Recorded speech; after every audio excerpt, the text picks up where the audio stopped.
Butyo mbalamusiza ku banyabani basebo mwenna buli omu gy'osinzira okola akatambi kano okwetoola ensi yonna mu budde okana bakakusangidde kansibe nti oli bulungi olunaku lwa Sunday nnaku z'omwezi 18 ezakonka ku mwezi ogwokutaano mwaka 2025 kansibe nti buli bulungi leero saati mbye nti ngenda kujja nyo Sunday mwekimanya mumanya nti mbalina okujja ku mutimbagano ale tugattanganye ebigambo tubyogere n'olw'ensonga eyo ntumbudde nga bwe saabasuubiza naye nga temukiwulira Sunday n'okubeerayo era mbango byomale kala mbulamusizaako mwenna ba comrade buli omu gy'oli era emirimu gy'ogikakalabiza kansibe oli bulungi okwetoola ensi yonna nga buli gyosooka babuuzaako mwenna besiiba nabo okwetoola ensi yonna gye munoonyeza ekyabatwala okufuna ensimbi n'okubeeza obulamu bwammwe abali mu ggwanga lya Amerika mbulamusizaako banyabani basebo mwenna n'abali mu Canada mbulamusizaako banyabani basebo abali mu Bungereza bwe namwe mbalamusizaako banyabani basebo mwenna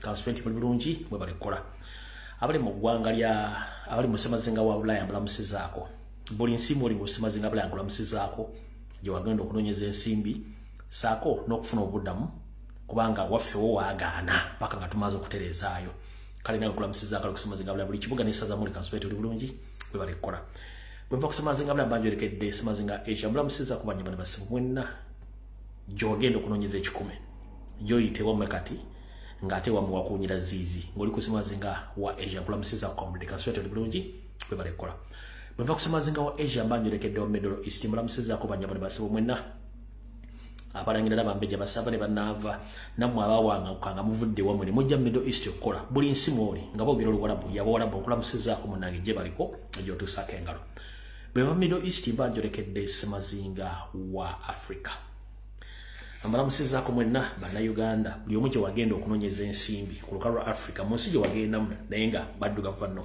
kansibe oli bulungi bwe balikola bwe balikobeeramu bali kwagala nsi yo nange ntumbudde nga banna basaabasuubiza ngenda kujja ne bamukimanyi nti olw'Sunday mmanna okuba nga nyingira butereevu n'olw'ensonga eyo mbabuuzaako mwenna abali ku lukalu lwa Africa bwe nva ku lukalu lwa Africa mbanjolekedde nsembera ddala nkomekereza nga ndi mu Uganda mbalamusizaako banyabani basebo mwenna abalangira n'abambejja basaba ne bannaava ababuli bwakabaka bonna obusanga mu Uganda kansibe muli bulungi mu mambuka mu bukiikaddyo mu bukiikakkono mu Maserengeta ne Buganda wakati kansibe muli bulungi mwe balikola mubalikobereramu mu mbeera ey'akazigizigi naye tewali kyakkola bwe mmala obuuza ku ba Uganda yonna nfundikira ndi mu Kampala Mukono Wakiso Entebbe mbalamusizaako nnyo banyabani basebo mwenna kansibe muli bulungi mwe balikola mwe balikoberamu mwe balikwagala nsi yammwe nga bulijjo mba ntumbudde abali mu maka gammwe ku TV ennene mbalamusizaako abali mu bibanda abali ku ssimu zammwe abali mu yafeesi abali mu saloni abali mu butale n'abali mu taxi nga musaabaza namwe abasabala okudda ewaka n'abagenda okukola mbalamusizaako kansibe muli bulungi abali mu makomera abasirikale abali mu balakisi ez'enjawulo n'abasawo n'abajjanjabi mwenna batumiddeko buli ddwaliro nawe eri mu Uganda batumiddeko bwe mmala okubabuuzaako bwentyo mba ngenda basaba kutambuza akatambi kano lwaki nkusaba kutambuza akatambi kano mukimanyi bulungi nnyo nti telefayina radio n'abantu abasinga obungi mu Uganda balyankuzibwe baali ensimbi babaza mu bintu bitakwatagana ngambale za mukama we Museveni tebasobola babulira nsonga zigenda mu ggwanga kati gwe bw'ofuna obudde n'akaseera sharinga video eno olina option y'abantu 10 sharinga n'abantu 9 emu esigadde ogiteeke ku page ba account yo beetu tafaanaganya mikwano beetu tafaana batagoberera nga page zaffe zino baziwabira buli kaseera ziba tosobola gisifuna bulungi so nkusaba osasenye video eno bw'omala okusharingira omwenda guli ng'okoseza message wa WhatsApp akamu kasigadde okasharinge ku akaserenge ku account wa page yo omuntu atalina mugguukire wano oba atasobola kufuna access kunze wano aba asobola okulabira ku account yo ku page yo era njala kubaza nnyo mwenda bakikola kuba nnyo bali ddala okukola omulimu ogwo temujjanga okwo obutalya mu struggle kwe n'okusaasanya information mbali nnyo bali ddala bwe mmala babuuzaako n'okubasaba okusaasanya akatambi ako ngenda basa mumpitire omukulembeze wange omululu Kyagulanyi Center Mr. President wonna wooli nkusaba okyameko wano ku video alimanyi nti either otuuse waka oba okyali mu kkubo naye nga nkusaba otuleko n'abakulembeze bona ba national platform batuleko video eno nsaba mumpitagingire wano Sano Gamulengeja wasanya Kalo Charles Peter Mayiga abalangira n'abambejja basaba ne bannaava abafuzi abakulemberako Ssaabasajja Kabaka Obuganda bonna okuva ku ntendera gya wansi paaka ku mitendera egisemba waggulu mwenna mbeetaaga kuno njala mutagingire wano tuswigiri DDG Dere Drinking General oba genetically modified general bere ku video eno Kitaawe Nyando Yosoferi Museveni Kaguta abereko video eno. Nabala nsabali okumpi aliranye Ssaabasajja Kabaka munnomere kutu amugambe nti muzzukulu w'amazigiro mbu yatumbudde no ku Sunday twogere ensonga zino.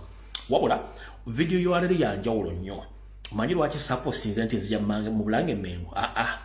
Video ya lero egenda kubeera yali abufuzi era tugenda kwetolera nnyo ku kiwamba abantu n'akasiriikiriro k'abantu abasirise nga tebana kye bayogera ku nsonga ezigenda maaso ng'ate tulina engombe egamba nti ekiri atabaala kyekirya n'asigadde waka. Gwoba olowooza nti oli mu maka ago oli safe naawe bajja kujja bakuwambira omuntu wo naye ng'amuwambye ali mu gavumenti era agenda omutulugunya ali mu gavumenti. Bwe mwali mulowooza nti mu regimu ya Amini baana babikola bali mu gavumenti olwaleero kibakakatako naawe okutuusaako obulabe kubanga bamanyi nti buli muntu yenna avaayo okwogera balina omutuusaako obulabe. Y'ensonga ki ngenda kukola ka information katono nnyo akemme kuba nennyero kuyisaawo then tugende butereevu kubanga agavire support net nzija mu Bulange Mmengo olw'ensonga video egenda kubeera political nnyo ekyenkaniddawo. Ngenda kuyisa obulango bubiri then tusimbule video eyatuleese ngenda bwana ekigula lugi then tulyoke tukole ekiddako. Okusookera ddala njala tula omukisa okubaza mwena bakomrade bakola mulimu gwe gumu ku social media platforms ez'enjawulo abali ku Twitter, abali ku TikTok, abali bwenyibwa ekitabo, abali mu WhatsApp groups, abawandiika amabaluwa, demonstrating across the world mwe bali nnyo bali ddala okukola mulimu ogwo temujjanga okwo. Nze nganza omuntu njala tula omukisa guno okubaza mwena bannayuganda gye musinzira okulaba akatangalo okwetola ensi yonna. Mwe bali kwagala nsi yammwe, mwe bali kusupportinga, mwe bali tusupportinga buli kimu kyonna ekyetaagisa bwe muba mukifunidde. Era njala tula omukisa okuno okubaza mikwano gyange gyonna ng'omanyi nti oli mukwano gwange. Njala okubaza olw'ensonga nti ebiseera ebisinga munkubira ku masimu ne mumbuuzaako n'ombuuza alumbi ogamba ki oli otya ki ekitambula kiki munnange ekintu ekyo kyanjawulo nnyo kubanga si buli muntu asobolokera ku ssimu n'akubuuzaako n'akusindikira message n'abambeeredde mu kaseera konna w'obeererawo mwe bali nnyo balira ddala kubanga sibeerawo ku lwange wabula mbeerawo ku lwammwe ne ku lwa Katonda. Kale njala obebaza nnyo mwe balira mwena gwomanyi ti oli mukwano gwange nga sirwa struggle sirwa ki muli mukwano gwe twafuuka baluganda ku social media kuno mune nkulamusizaako bali nnyo balira buli kimu kyokola njala obebaza sijja kumenya mannya kuba muli bangi neggo omanyi onkubira essimu nonga nti owaayo oli otya nti gyedi embeera eriyeta nti weti nkwagala nnyo we bali nnyo balira eddala era tojjanga okwo. Kansooka empisa obulango buno bubiri. Alright, akalanga kasooka kasoma nti official NUP chapter South Africa. Omukutu ogumanyikiddwa ogwa abakulembeze obw'enkyukakyuka mu ggwanga lya South Africa obwa National Platform bulina obubaka buno bukutegeeza nti omukulembeze w'eggwanga Robert Kyagulanyi Ssentamu wakukyalako mu ggwanga lya South Africa era sinkadde bannayuganda saako n'abakulembeze ab'enjawulo mu ggwanga lya South Africa abatambulirako enkyukakyuka era eno enteekateeka bwegenda okubeera. Bakutegeeza nti ng'ennaku z'omwezi 22 omwezi ogwokutaano 2025 lujja kuba lwakuna ajja kubeera Durban mu South Africa. Ng'ennaku z'omwezi 23 omwezi ogwokutaano ajja kubeera lwakutaano ajja kubeera Johannesburg. Ng'ennaku z'omwezi 24 May 2025 olw'omukaaga ajja kubeera Umutanda isi.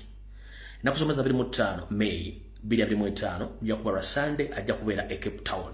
Kale mwenna abantu abagala kula president mu ggwanga lya South Africa babategeeza nti esigadde ennaku ntono nnyo okwaniza president waffe mu ggwanga lya South Africa mwenna bategeeza ba comrade mu struggle mubeereeyo wabula bakutegeeza nti gwe wenna ayinamu akatima akatayagaliza nkyukakyuka mu ggwanga oba alinamu ekirowoozo ekisobola okutuusa obulabe ku president munnange sigala gy'oli kubanga twawule wakati w'ekitakambagga wakati w'eppeera n'entula kuliko ekikambaga ku byombi. Bw'oba olina omutima omubi nga gwabwe tegwagaliza sigale wuwo gwe bw'oli abakuyise bajja kuba bakoze ensobi. Kino nkikutegeeza mwena bali South Africa. Bw'oba oli atoli wankyukakyuka era nga osobola okutuusa utawule ku mukulembeze sigala gy'oli tojja kubanga security eri tight. Ekirungi abantu b'e South Africa mwenna mu bibuga byonna mumanyi abantu bammwe. Omuntu era gwomanyi nti alimu amakoona temutegana mumugambe addeyo mirembe ebisigadde ajja biraba ku mutimbagano ke kalanga kasooka kalanga kukubiri. Akalanga kokubiri ka chapter eyebungereza mu kiwayi kyayo mweyita echa people power kutegeeza nti UK people power demonstration bakutegeeza nti free all political prisoner national platform UK chapter. They are organizing a demonstration on 23rd of May 2025 at 10:30 a.m. up to 4:30 p.m. UK time. The venue is Foreign Commonwealth and Environment Offices, King Charles Street, London, SW182AH. For more information, please contact the organizer on +44 759 7736095 or at their official email address officialukpeoplepower@gmail.com. Ke kagalango ke South ke Bungereza mwenda abanayagala ogenda okwekalakasa nga twekalakasiza ensonga enkulu ey'abakomredi baffe abawambi bwasooka n'okutulugunya okuli mu Uganda mu ngeri yonna esoboka bulungi nnyo. Ake South Africa kaakano nako kankabategeeze mukategeere bulungi nnyo. Kano ke South Africa mbasomedde ennaku president zagenda okubeerayo ne lwagenda okujja buli kimu mukuume president waffe nga nennabugi simufungize. Alright, bwe mmala awo ngenda kukola ekigulalo kyaleero. Ngenda kusaba n'obuwombeefu onsaliremu ekigulalo kino ekyaleero okimpereza president. Ngenda basaba monsaliremu ekigulalo kyange kino mukimpereza president. Lwaki ekigulalo kyaleero kyanjawulo mukko era kigenda kuva mu lufumo olugamba nti amagezi muliro wattu bwe gukuggwako ogenda n'ogasaka ewa neighbor oba n'ogusaba ewa mulirwana. Amagezi muliro bwe gukuggwako ogenda n'ogasaba ewa munno oba ewa mulirwana. Lwaki amagezi muliro? Mu butonde bwaffe ffenna abantu buli muntu yatondebwa n'engalabi ye era n'entegeera ye. Naye buli muntu ngeri gy'alina omutwe gwe, buli muntu alina engeri gy'alamu ebintu engeri ey'enjawulo. Era kyokulabaga nti obusajja busiŋŋana, obusajja bukirana. Kati mu mbeera y'obusajja bukirana nga tuwanyisiganya ebirowoozo ebinaatuyamba okutwala eggwanga lyaffe mu maaso n'okuggyako nakyemalira futubadde ku ggwanga lyaffe. Mu kigulalo gikyaliyo ngenda kuze mwezi 18 mwezi gw'okutaano 2025 njala kiweeza omukulembeze w'eggwanga saako n'olukiiko olufuzi olw'ekibiina kya National Platform. Nsaba muwulize ebirowoozo byange bino. Bwe mulanga bikola amakulu mubiyiseewo mubiteeke mu nkola bete bikola amakulu musobola biteekaawo nimbitunamu oluvannyuma naye nga njagala nnyo muwulirize ekirowoozo kyange kino mu mbeera nga bweyolekedde ey'okubeera ey'akafandaali ng'eddiya ly'obukadde. Mu kigulalo kino ekyaleero mwengenda okuwa ekirowoozo kyange nga mpise mu lufumo olugamba nti amagezi muliro g'okuggwako wattu okukima ewa neighbor. Lwaki? Mu Lunyaanyimbe Oluzungu Olungereza batera okuwandiika buli amanyi nti yayiga oba yasoma alumanyi bulungi nnyo batuwandiikira ebigambo bingi nnyo naye ate bwe tubizza mu lwaffe oluyannaka ate mwana tuba twabiwagerako dda ntulowooza nti abasajja bano batutunula enkoto nga tuwandiika ebintu byaffe ne babyeddiza. Mu Lunyaanyimba basinga obungi waliwo ebigambo bitera okuwulira mu nnyimba ez'abakooloobi nga bawandiika ebigambo bino. Lwemwe njagala okuyisa obubaka bwange buli butuuke wa president mumpulirize bulungi mu bakomredi mwenna wulira bulungi nnyo. Waliwo engombe egamba when the going get tough, the tough get going. And when the going get tough, the tough get going. Mubuvunuze mu ngeri eyo kankumenyeremu otegeere nti waliwo embeera etuukawo nga ya buzibu nnyo nga abantu abanafu ennyo bayinza obutakola ki bayinza obutagisobola ng'embeera ejja kwetaagisa abantu abagumu abasobola okuyimirira ne basobola okutuula ne bayita mu mbeera eyo ey'obugubi okutuuka gye balaga nti embeera ey'obugubi bwe bezze yesala abasajja bagumu era n'abakyala abasigala nga bayimiridde ne batambula okutuuka ne bamaliriza ekiba kyabatutte okukola. Mr. President, nsaba ompulirize akalowoozo kange oba ekigulalo gye kyaleero. Mu nteekateeka gye mbadde njogera omwezi guno gwonna bwe kyanga butandika abatamanya ngamba gye bategeka naffe twandibadde tukola mu nkola eno nti ati akufumbireyo omutwe wattu nawo mufumbira bigere ne mwenkanya evvumbe tutya. Mr. President, nsaba otwala ekirowoozo kyange kino okiyiseemu amaaso ne banno muloba kikola. Tukimanyi nti eggwanga Uganda ddene nnyo lwakuba nti wano bwe tulaba ku ndagabifo tulaganga akatinginyinya endagabifo y'emaapu tulabanga akatono. Ne bakakuwa katambula nga bonna kolina okugenda mu kifo kimu obuulira enjiri y'enkyukakyuka ng'okozesa emmotoka ng'ate otambula n'ekibinja ky'abantu kiyinza okukuwaamu obuzibu mu byenfuna mu byekwerinda saako n'okutuuka buli kanyomero kunnaaka eggwanga oba mu kifo okutegeeza abantu obubaka bwo bw'oba oyagala bategeere. Mu nkola y'okufunza obudde okendeeza ku nsaasaanya ate nga buli muntu kati ennaku zino yeetanira nnyo emitimbagano saako n'okukozesa enkola yonna etuusa obubaka mu Uganda yonna. Mr. President, ekirowoozo kyange kikino. Nga bwe tukimanyi nti ffe omulimu gwaffe gwa kwogera ebyo Museveni ebikolobero byatukozeeko mu ggwanga saako ne byatubbyeko n'ebyo byalina okukola ng'omukulembeze ku nsimbi z'omuwomusolo bimulemu okukola. Ffe era kanaffe kutusinziira ne tuwa obubaka obutegeeza ensi nti gavumenti emeddwa okukola ffe abaagala okujja mu buyinza tugenda bakolera ABCD nga tusinziira ku bizibu bya Bannayuganda bye balina buli kitundu gye basiibuka. Uganda erimu ebiwayi bina omuli Amaserengeta, omuli Amambuka, obukiikaddyo n'obukiikakkono saako ne Masekati mu Buganda. Ebizibu ebiri mu Buganda tubimanyi, ebizibu ebiri mu bukiikakkono tubimanyi, ebizibu ebiri mu bukiikaddyo tubimanyi, n'ebizibu ebiri mu Maserengeta tubimanyi. Kati mukulembeze w'eggwanga nsaba okutegeeza Mr. President ng'osinziira ku bizibu buli kitundu ky'e Uganda bye kirina ng'obimanyi bulungi nnyo yosere bimulimye okukola okutulugunya okuwamba obwavu bw'abataddemu na buli kimu kyonna kye batafunye mu gavumenti eno. Kwensaba osinziire otandika okukola obutambi ne bakaba kaddakiika 5 ng'okakoze either mu voice note oba mu kavidiyo nga obutambi obwo busindika message eri Bannayuganda bonna mu bitundu ebyo gye basibuka oba mu Mambuka oba mu Maserengeta oba mu bukiikaddyo oba mu Masekati ng'obubaka obwo bwogereddwa mu nnimi ez'abo abantu. Ng'obubaka buno buteereddwa mu nnimi z'abo abantu. Obubaka buno bujja kutambuzibwa abakomuledi abali ku byalo nga butambuza butuusa ku bantu abo. Gw'onoogenda okutuuka bw'onaba ofunye obudde ng'obubaka bwakusooseyo dda.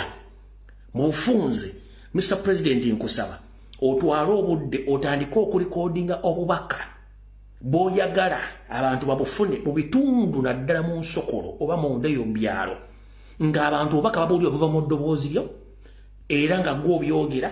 Ennaku zino tuyina enkyusa y'ebigambo nga tukozesa tekinologi gwe bayita AI, artificial intelligence. Asobola okukyusa olulimi lwonna oba asobola okukyusa ekigambo kyonna ne kidda mu lulimi omuntu lw'aba ayagadde. Mr. President, nkusaba n'obuwombeefu ekirowoozo kyange kino okigule. Eriyo gy'otagenda kutuuka nga Museveni bamukoowadda naye ng'ate abantu bano tebajja kuwulira Luganda, tebagenda kuwulira Luzungu, tebagenda kuwulira Luswayiri nga bagenda kuwulira nnimi zaabwe zokka. Nkusaba ofune obudde at least nti Abaganda ffe Oluganda oli musajja Muganda ak'Oluganda okwogere ak'Oluganda kajja kukola mu Buganda kajja kukola ne mu Busoga ako tukamanyi. Banyoro, Batoro, Banyankole, Bachiga, okozesa Lunyankole, eyo, paati ojja kuba ogizinzeeko lumu ne message ogitadde mu Lunyankole. Bwe tugenda Mambuka, onoonyeyo olulimi olugatta abantu b'omu Mambuka obwo n'okola akavidiyo, okate mu lulimi olwo, kajja kuba katambula ku buli ssimu ya muntu, nga tufuna abaana batambuza buno mu mukalakaasa ku byalo, nga butwala nga batunda emmumbwa. Bwe tugenda mu Kalamojja mu kitundu kyonna, okulobako olulimi olugatta abantu babo bonna, obaka butambule, nga butambula ku mitimbagano, butambula ku masimu, butambula ku buzindaalo, buli kimu nga bakyulira mu ddoboozi lyo, mu message yennyini gye baagala okuwulira. Wano mu Buganda wo kijja kutokota nga si kisaanikire. Kino kijja kakata ku buli mukulembeze ku kyalo waali wa LC1 wa LC2 wa LC3 na buli muntu yenna ajja kuba atambuza obubaka obwo nga buva mu ddoboozi lyo ng'oyogera ku bizibu ebibaluma gavumenti byetakoze okuwamba abantu okubbasereza omusolo byogenda obbasuubiza okukola na buli kimu kyonna tugenda okutuuka wali ku lunaku olusembayo nga n'ebitundu tewetaaga gendayo okendezeza ensimbi obudde na buli kimu ng'okikoledde mu budde. Mukama okusaba kwange kyekirowoozo kyange okitwale kubanga twetaaga buli Munnayuganda afune obubaka bw'enkyukakyuka mu lulimi lwe mu budde obutuufu namwe abali ba comrade batya mutambuze obubaka buno butuuka ku buli muntu nga buli mu lulimi lwe lwennyini. Ekirungi tulina technology owa artificial intelligence asobola okukyusa ebigambo byonna nga bidda mu lulimi lw'oboyagadde lutuukemu mu ggwanga. Tusevinga ensimbi, obudde n'obulabe obwandibadde butuuka ku president waffe n'abakulembeze abalala ng'obubaka buno butambula.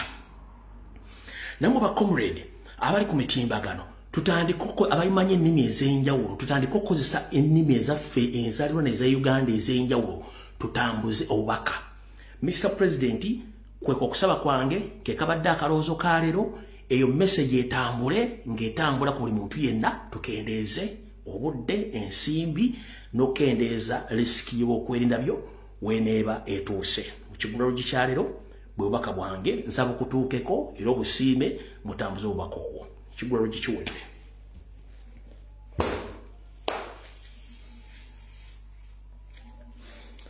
Alright. Akatambi katambisa. Ngenda kusooka kuwa eddakiika 15 mpise obubaka bwa Ssaabasajja Kabaka oluvannyuma tubigule video butuufu kubanga ndabage program sajira nze nti ya Mengo program egenda kubeera political naye nga bulijjo. Okusookera ddala njala kubaza muna bakomradi abakola emirimu gy'egimu ku mutimbagano abaddewo ku lwa Ssaabasajja Kabaka ne ku lwa Buganda ebbanga lyonna okweexposing enkwezenge ziri Mengo n'ebirowoozo byazo bizibadde nabyo ebikyamu bali omulimu gubukoze bulungi nnyo. Lwaki omulimu gukoze bulungi nnyo n'okutasa Ssaabasajja Kabaka? Ngalaba wa assurance nti amaaso gange ne intelligence yange etambulira ku mutanda etambulira ku Ssaabasajja Kabaka Ronald Muwenda Mutebi owokubiri buli wadda mba ntegeera kasitaba nga afuluma ekisuuke mba mmanya nti agenze wano atambulidde wano bwekitebwe ekyo kyo nkimanyi bulungi bw'awali mu kisuuke eyabeerawo ng'ali mirembe.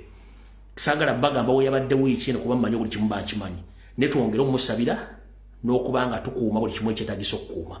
Ekyo kyonna bwa assurance ekyo nga kiwedde.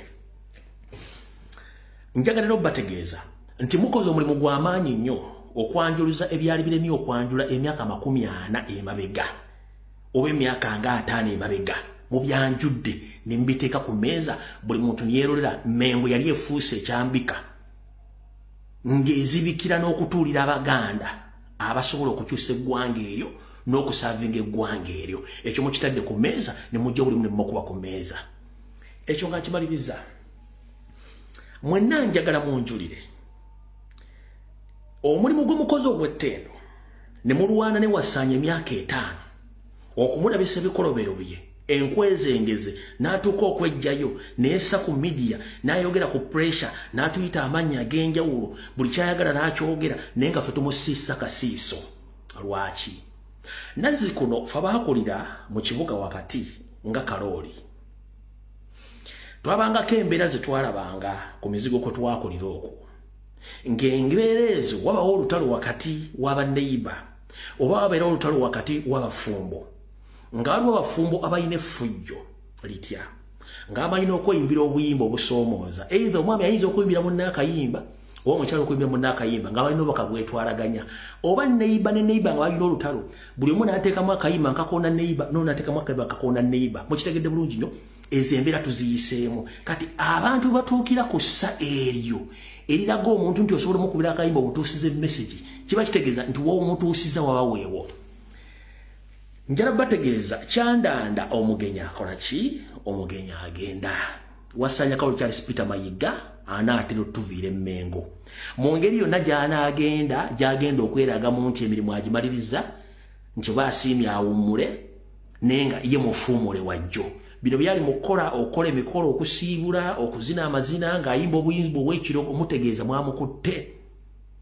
mwamukutte watuufu. So njala bategeeza nti omwami akatambi ke yasembeyo okukola ng'ali ku mukolo n'ayimba akayimba ka Mwalajjana Juliana Kanyoomoozi mbu kibaluma n'azina amazina n'aseka. Obubaka obuli mu kayimba ako njagala babuuzaamu ekigambo kimu mwenna. Omuganda ali eyo kikulumira ludda wange otaasa Obuganda.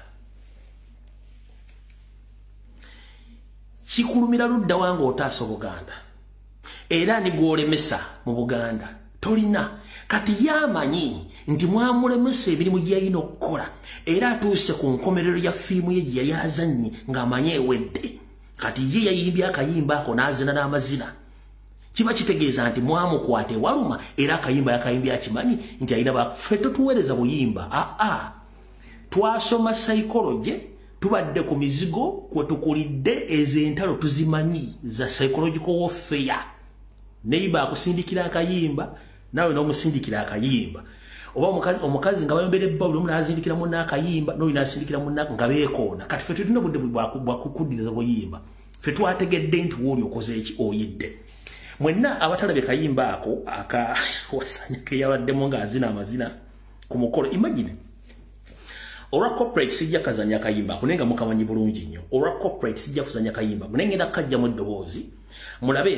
olyoka omuwuldeeyo ku bakatikkiro bonna okuva ebaza Bwakabaka mu 93 katikkiro ki eyali ayimiridde mu lujjudde lw'Abaganda n'atandika okwogera ebigambo ebyeyo ku mizigo n'okuyimba ennyimba ezikolima n'atandika n'okuzina mu bantu baakulembera njagala nteeka video kamu katikkiro Buganda yenna yawumula atuuzizza olukiiko ali mu kuzina amazina kive nnyo kabere Ssaabasajja Kabaka tasobola kuyimira nannya gaali benjole mu bantu be nedda era musajja atabeera bw'ati n'aseka n'akuba kasimayo oba n'akuba mu ngalo bw'ati kyabulabe nnyo omukulembeze okuyimuka ng'oyisa abantu n'otandika okuyimba obuyimba obukulimu obw'ekirogo n'ozina n'amazina kiraga levo y'obutali bugunjufu levo y'omutima gw'olina ogulowooza nti waliwo akulinako empiiga si mpiiga wabula gwe kyolowooleza muli nti waliwo akulinako empiiga kyoyagala okulaga abantu nti nange nina benwana ffe tetulwana naawe ka video ke kano njagala nteo katikkiro yenna eyali akoze ekikolwa ekyo akayimba sigenda kukazanya uyo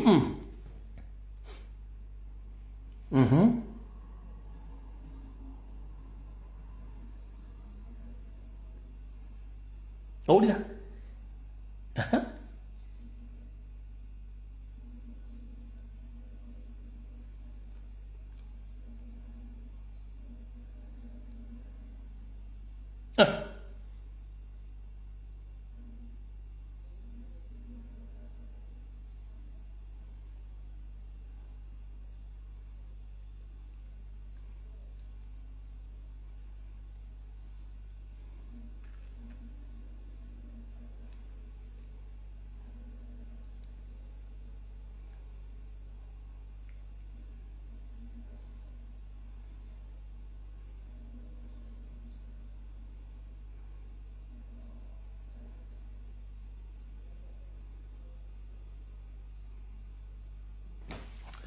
kale awe mutuusiza ssalo nga mulengejja pulesi mu lubi azeeyo mu mbeera z'emizigo gye baweereza obuyimba obukoona ffe tetubukoona ffe tumanyi we tukutuusiza ensonga lwaki oyimba obuyimba obwo anyway kalugende ku nsonga eno kulyoka tugende ku vidiyo yatuleese obulungi tugende ku nsonga eno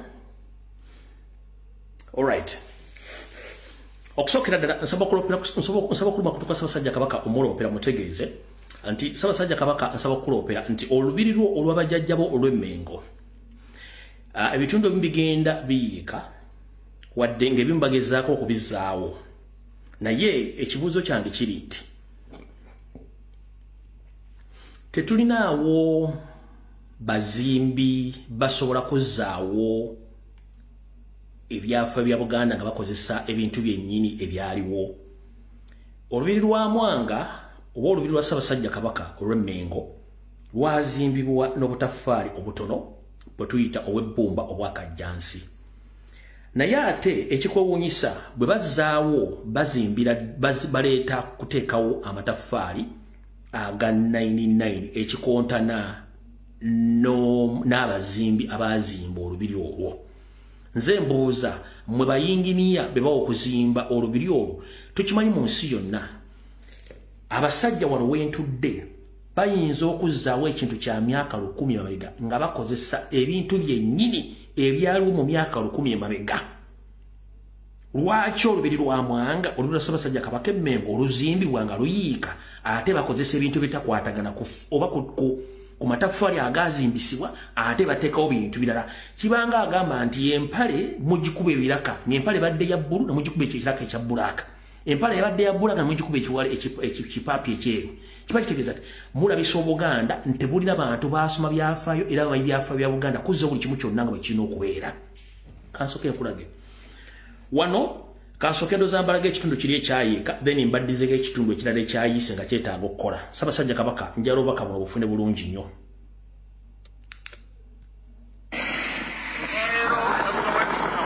omwezi ogw'omukaaga basaba ne bannyabo nebaza nnyo ayi Ssaabasajja Kabaka wa Buganda ogundegunde seba ogundegunde ayi Ssaabasajja eddoboozi laffe tetwayisa ku nsonga y'olubiri Lumbulumbuye tewayisa n'ogamba otegeeza Ssaabasajja olubiri abasajja balemeddwa olubiri kale baalukoze kapaati ako lwakoleddwa lulu n'olulaba bweru tunaona lukole kaakati paka eri baalukoze kitegeeza gwanga mujje Katonga ajjula alwanira ensi Lumbuye wabala kulwanira ensi kalwaliro olaba nti olubiri kisaawa eno olaba luno waalukoze naye ekizibu kyolina bibuloka ebakozesa birimu ebituli munda kino bibuloka lwanje bazizaawo nga ziri buloka eziriwo eziri ku lubiri Muteesa ze yakola kwesende bazirina uli laba bibulo labe kino bibuloka birimu ebituli biyitamu nemmese bibuloka ebakozesezza sebo Lumbuye wamaze kulwana lutalo n'olaga ati tulwanirira Obuganda twagala kuba n'akawunda bbiri kyebikiro kati baakikoze nolwekyo sijja kusirikanga Buganda etambula bweti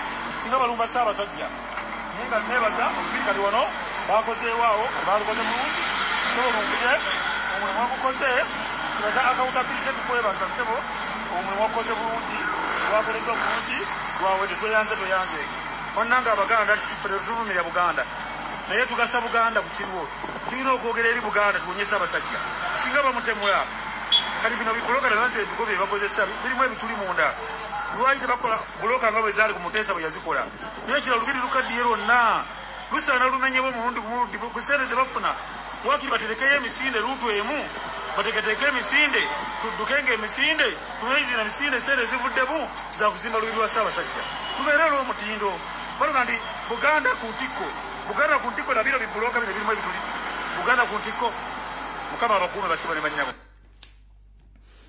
oyo ye mukulu Ssaalongo Ssekidde Owomundeeba musajja Muganda atwalwanira ensi ye Ssaabasajja Kabaka ekitundu kyanasooka okuloopera twagala okwebaza baakozeeko omulimu gw'okukizimba naye baakizimbisizza amataffaali agatalina kukizimba bebali nnyo bwe balira eddala entasiime bula yagiwa wabula era tugenda mu maaso n'okuloopera Ssaabasajja Kabaka era lukyagwa n'ebitundu ebimu bikyali muki bikyayiika wano we tuli era basaba n'abanyabo abalangira n'abambejja ekiri mu Buganda olw'ennaku z'omwezi 17 omwezi ogw'omukaaga basaba n'abanyabo ekiri mu Buganda kikaze Ssekidde Ssaalongo omulwanizi wa Buganda pulezidenti w'eggwanga Mujje Katonga basaba n'abanyabo kwebaza ekikomera ebikyagwa ne bazimba twebaza Ssaabasajja era ngenda batwalayo newona ekikomera kino kikino mu kikebere mukirabe kyagudde owulidde kyona bwe kikyagudde olwekyo ekiri mu Buganda tukitegeere kuba kyekiri mu Buganda wala kitegeera mukulu Lumbuye tukwebaza ku nsonga yawo alingenda kutwalawo era nga kino kyagudde kigwa ku kiki ekibalemesezza okuzimba olubiri luno neotereera okusobola okulonanga sente za Buganda sente zebafuna ekisana n'ekiro nebafuna sente empya n'enkadde olubiri luno olugwa kiki ekiri mu Buganda abakulembera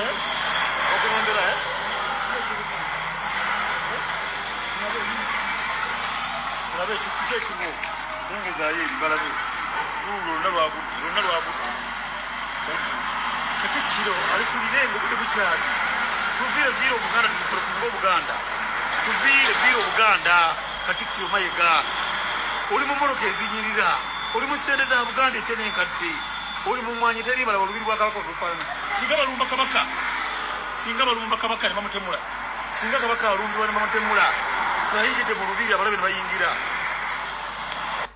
alright yo Ssaalongo James Ssekidde Owomundeeba nabutyo njagadde obubaka omuyise ngo budde bukyali then tusimbule video eyatuleese nabage program nadde nyina gikola specifically nga yabufuzi ne bali n'okusooka kuyisa obubaka obwo n'okubategeeza nti bo bali nnyo kulwana ntalo za Buganda kati Mayiga Namulesi mu automatic nchiddamu abaganda mwenna Saalonga Mulenge ejja wasanja Charles Peter Mayiga namulese mu automatic kati yevuga yekka lwaki kati ali mu kweraga ensi byembadde njogera byonna nti bituufu nabategezezza asokera South Africa amala agende mu Bungereza agende mu America agalagendako ne mu nsendala nga official ayagala otandika campaign ze kati namulese mu automatic nenga yemmengo munanule wajjo yagobwa munanule wajjo eyo tugenda gendayo kati amujana tuveewo tugende ku program entufu yatulese Ssaabasajja Kabaka Ronald Mwina Mutebi w'okubiri Mukama akingirize era akuwangaze. Mu video ya leero gye tutandise olwaleero tegenda kubeera nnunga mu bulungi ng'emu gyetaaga naye njala mumpulirize bulungi nnyo. Ebigenda mu maaso mu Uganda mbiraba nga bitambula okuwamba abantu kufuusa okuwamba abantu. Akawungezi akaleero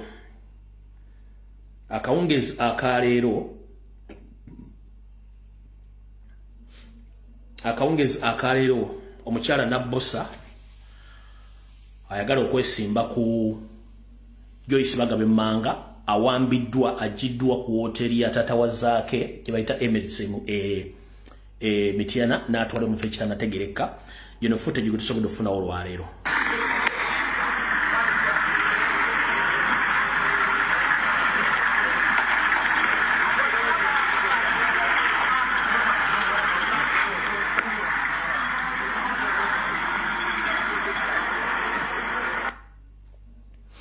Omukyala gwe bayita Nabbosa agenda okuvuganya Joyce Bagabe Manga akwatiddwa ajiddwa ku hoteli ya tata wazaake Mityana gye bayita Emirates n'atwala mu fekitana ategerekebwa.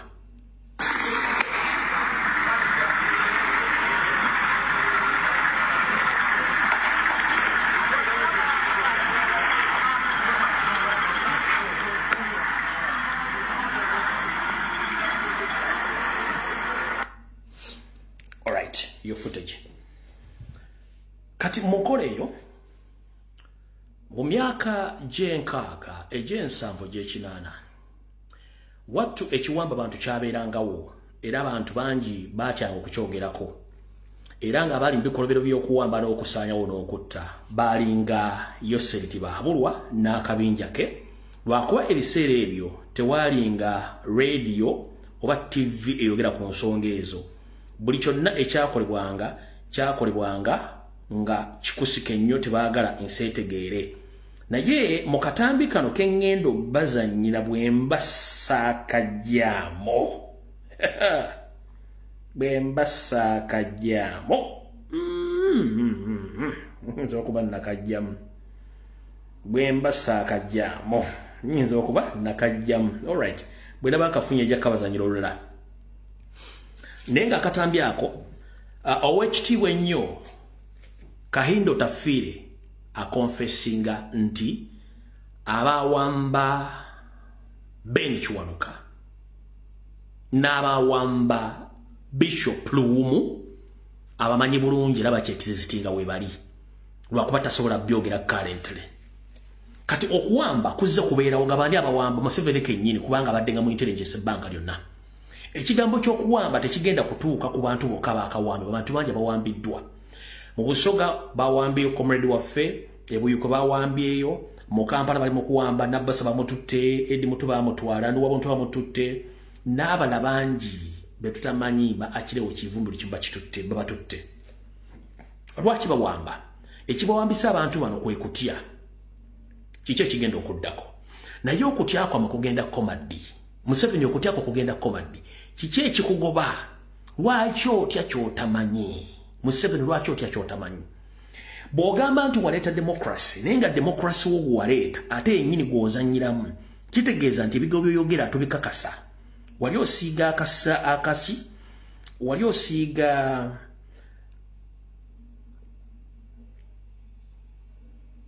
osiiga akazigo naye nga tomanyi tetaawe genda tuuka ebintu bino bivenga bitegeeza nti gwenyini gwewakwata. Wulira. Depending on the nature of the state in a given society, Law can be an instrument of oppression and exploitation, or of social justice and progress. Law is not synonymous with justice. Is not always synonymous with justice. It can be, but it may not be. What is legal is not necessarily what is just. Law can be used by the strong against the weak, by the rich against the poor, by the minority against the majority. Historically, law has been used by the oppressor against the oppressed. During the slave period, slaves were owned and disposed of like chattels. And it was perfectly legal to own a slave. The NRM government is strongly opposed to having laws on our statute books which serve the interests of the minority as against the majority of our people, or which in any way serve to promote injustice or advance backward interests in our society. Mbaddiremu ka video kano nabaga video nagikoze ey'olwaleero ngeri too political ngenda baze mbyafaayo nga nkuleta Museveni kennyini ng'ayogera ebigambo byali mu kkolo lwaleero nti amateeka agamu bagakola kunyigiriza abantu nga gakuuma akabinja akatono ak'abantu era abantu abatono abalina obuyinza banyigiriza nnyo abangi n'akujjukiza ne ku bajjajjaffe baatwala obusibe mu mawanga g'abazungu. Olwaleero mu parliament akola amateeka agagenda okunyigiriza abatono nga gasaavinga ye. Yabyogera naga ati NRM tesobola kwenyigira mu kikolwa kya kukola amateeka ganyigiriza bannansi na ganyigiriza batono. Kyekigenda mu maaso essaawa zino kambaddiremu akatambi kano. Nsaba buli muntu yenna alaba akatambi kano ngenda katimba ekiro kyali mu katambuze. Yebera oluyimba lw'ebyobufuzi nga tuli mu struggle yaalyo nga tumukubisa amateeka gagenda okuyisa ku lwokubiri mpaka kuwulira bubikanka baddiremu. Depending on the nature of the state in a given society, law can be an instrument of oppression and exploitation, or of social justice and progress. Law is not synonymous with justice. Is not always synonymous with justice. It can be, but it may not be. What is legal is not necessarily what is just. Law can be used by the strong against the weak, by the rich against the poor, by the minority against the majority. Historically, law has been used by the oppressor against the oppressed. During the slave period, slaves were owned and disposed of like chattels, and it was perfectly legal to own a slave. The NRM government is strongly opposed to having laws on our statute books which serve the interests of the minority as against the majority of our people, or which in any way serve to promote injustice or advance backward interests in our society. Ngenda sula nga postinza akatambi kano muka downloading ngenda kabwa mu inbox kabere kansala kabere chairman sifiri kabere MOP kaberani mutambuza akatambi kano okwetola ensi yonna nga tukuba Museveni mbigambo byeke nyinyi byeyogereranga yakawamba obuyinza olwaleero nga waweze emyaka 40 ebikolobero byayogera nti biri against NRM oba NRM tesobola bikola byakolera ddala olwaleero. Who is fooling you? Tusimbudde. UPDF amendment bill gyebasoma ne bagitwala mu kakiiko akataputa amateeka wattu ennaku kweddukira sipiidi ya yiriiri. Era tutegezeddwako omukulu Joel Ssenyonyi nti ensimbi zayisiŋŋanye dda mu mikono ng'era n'abagenda okutunula mu mateeka gano baasindikiddwa mu woteri ez'enjawulo okugenda okuyita mu bintu bino nga nabamu bali ku Speak Resort e Munyonyo. Amannya ngafunyeeko abadde ku Speak Resort e Munyonyo bagendayo ng'ennaku z'omwezi. Mwe mukimanyi nti abadde ku Speak Resort e Munyonyo. Wait a minute nyinza okuba gali kuli abadde ku Speak Resort e Munyonyo mutegere nti nabafunye mwenna mwayingirayo nga 17 mu checking out tomorrow encha. Mwayingirayo 17 mu checking out tomorrow encha lwe mugenda ku checking out nga muli mu bintu by'okuteesa ku tteeka lino muliyise obulungi nnyo. omukulu Joel Ssenyonyi yabagambye bw'ati yagambye unusual the order paper for Tuesday parliamentary sitting is out much earlier. The UPDF amendment bill among the others is scheduled to be passed on Tuesday morning. Consultation from different stakeholders were not given time, and today the committee members are traveling to certain hotels to write their reports all in recorded time. Akugambye ekitali kya bulijjo ku lukangagga wa parliament etteeka erigenda okuzzawo ekkooti y'abamusibira mu bbwa erya UPDF amendment bill geegamu ku mateeka agategekeddwa ku lukangagga olugenda okuyisibwa ku makya g'olwokubiri olunaku lwokubiri ewiiki eno etandika olunaku lw'enkya. Era mbu abasindikiddwa okugenda okukola okunoonyereza okw'enjawulo n'okuwandiika lipooti ez'enjawulo ba stakeholder bano abakomite ez'enjawulo basindikiddwa dda bagenze mu hoteri ez'enjawulo mu Kampala okukola okuwandika ebirowoozo byabwe. Abali ku Speak Resort e Munyonyo mulinga mu 1,200 n'amannya nga nyinza okuba nga sigatadde wano n'amannya nga yina nja kuba exposinga kigatto wange muno mwensiimuulira bw'oba osobola okuddamu okunsindikira ebintu ebinsindikire after nga nvudde ku live nze nja kuba expose nga kigatto wange nsaboddemu onsindikira amannya ago gonna nja kuddamu nga ba-exposingire okitegedde bulungi nnyo abali ku Speak Resort mu Nnyonyi nabategedde mwenna muli 100+ mwenna nabategedde tugenze mu maaso. Some members of the public have said that as the opposition we should stay out from the Tuesday sitting so as not to sensitize the event, while others think it is important for us to be present, to at least have our stand on record and to point out all the ills that have transpired throughout the entire process. We do hear all thoughts, and as opposition in the parliament, we are going to meet to determine the way forward. What for sure is that as a citizenry, we must salvage our country back. Mukulu John Ssenyonyi yagambye nti bo nga abali ku ludda oluvuganya abantu babagamba nti basigale ebweru w'olutuula luno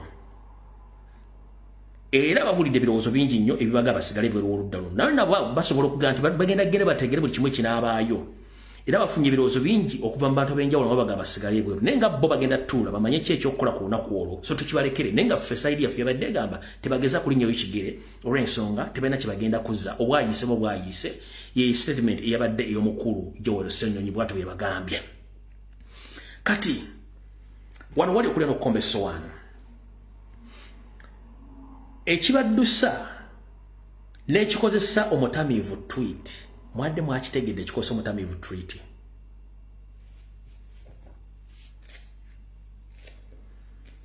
wulira bulungi nnyo nabagamba buli lwolaba Yosoferi Nyandwe ng'akambuwadde akola diversion after diversion wabeerawo kye baba bamuweereza bwe mwalabye Didigi ng'awandiika ku Twitter post after post kulumba after kulumba yabadde ayina ekyade kibatuuseeko nga bakibawadde. First and foremost kambategeeza okusinziira ku sources ez'enjawulo Didigi ng'omuntu wulira Didigi ng'omuntu yatereddwako ebikaligo oba kye tuyita sanctions era nga kigambibwa nti eggwanga lya America oluvannyuma lw'okukwatibwa bana b'enkyukakyuka n'okutulugunya n'ebintu ono Didigi byabadde awandiika ku mutimbagano biviiriddeko eggwanga lya America okukola ki okuteeka sanctions twandise sanctions ku Didigi nga n'obudde nenda bwe kisimufungize muno bataddeko ensimbi ze enkalu bazitaddeko envumbo bataddeko ebizimbe ba assets zalina n'ebirala kyekyavudde kimukozesa tweet ezo aziteekeyo ne tujja confirminga later more details about this sanctions nazize. Nabagamba sanctions zigira mitendere ebiri. What was sanction eziri served nga zigenda kusavingwa omuntu oyo naddala abantu abalina immunity ng'omukulembeze nga Yeseri Ntibahabulwa ne family ye nga tezijja kujja mu public nti muzirabe ku monitor muzirabe luddawa bazisindika ne zijja ku meza ya Didigi oba eya Yeseri bazimuwa mu buntu. Kati waliwo ezijja ne zijja nga ziri mu public ezaba nabantu batalina immunity wa public service ezo tuzirabyeko buno. Kati zine za Didigi ne kitaawe zote zitira kujja mu public. Wawula wamuzitegeera nti z'abalumya nga mutandise okulaba ng'obusungu bungi bye bawandiika bye bakola diversion womanyira nti sanction zakoze eki zalumye. Kati wano kansoke mbasomera obubaka buno mu butegeere bulungi nnyo kubanga nze byange mbyogera kati ng'omusezi agula essiyani saagala ngenda kulirako bantu bange. Ulira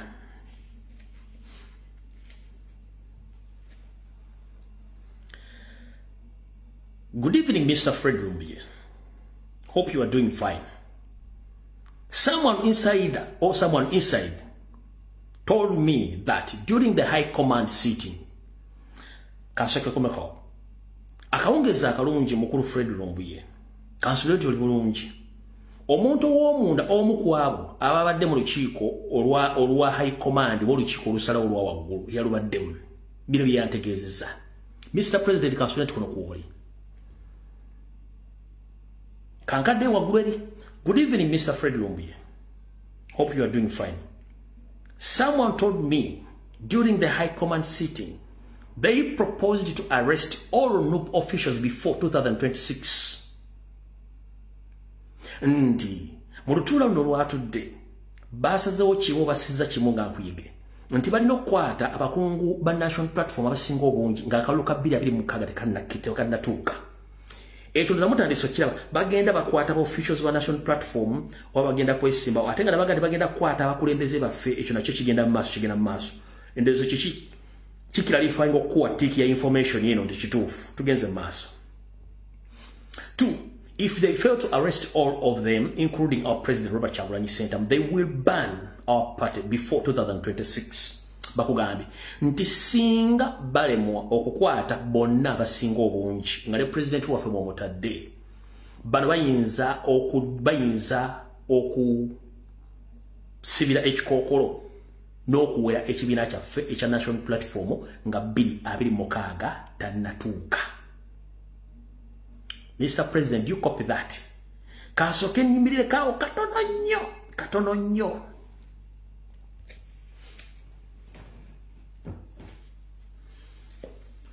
Mwenna mukimanyi bulungi nnyo nti kino kankyogere mukama mwenna mukimanyi bulungi nnyo nti bagenda otunula mu bantu baye bonna byali basize mu opposition bonna nga tekyali akola makulu ne baleeta akabadde okukwata Besigye abeereyo mu kkomera afune sympathy ne kibaliirayo ne baleeta leero we Kenya naye ne kimuliramu n'afiirayo. Mukimanyi nti batugamba obudde obuwandika ebibiina byaggwayo n'obigazeetinga bagazeetinze ekibiina kya Besigye. Olira bagazeetinze ekibiina kya Besigye kya PPF ku last minute bakigazeetinze ne bakita era ne batandika okuwa ebifo.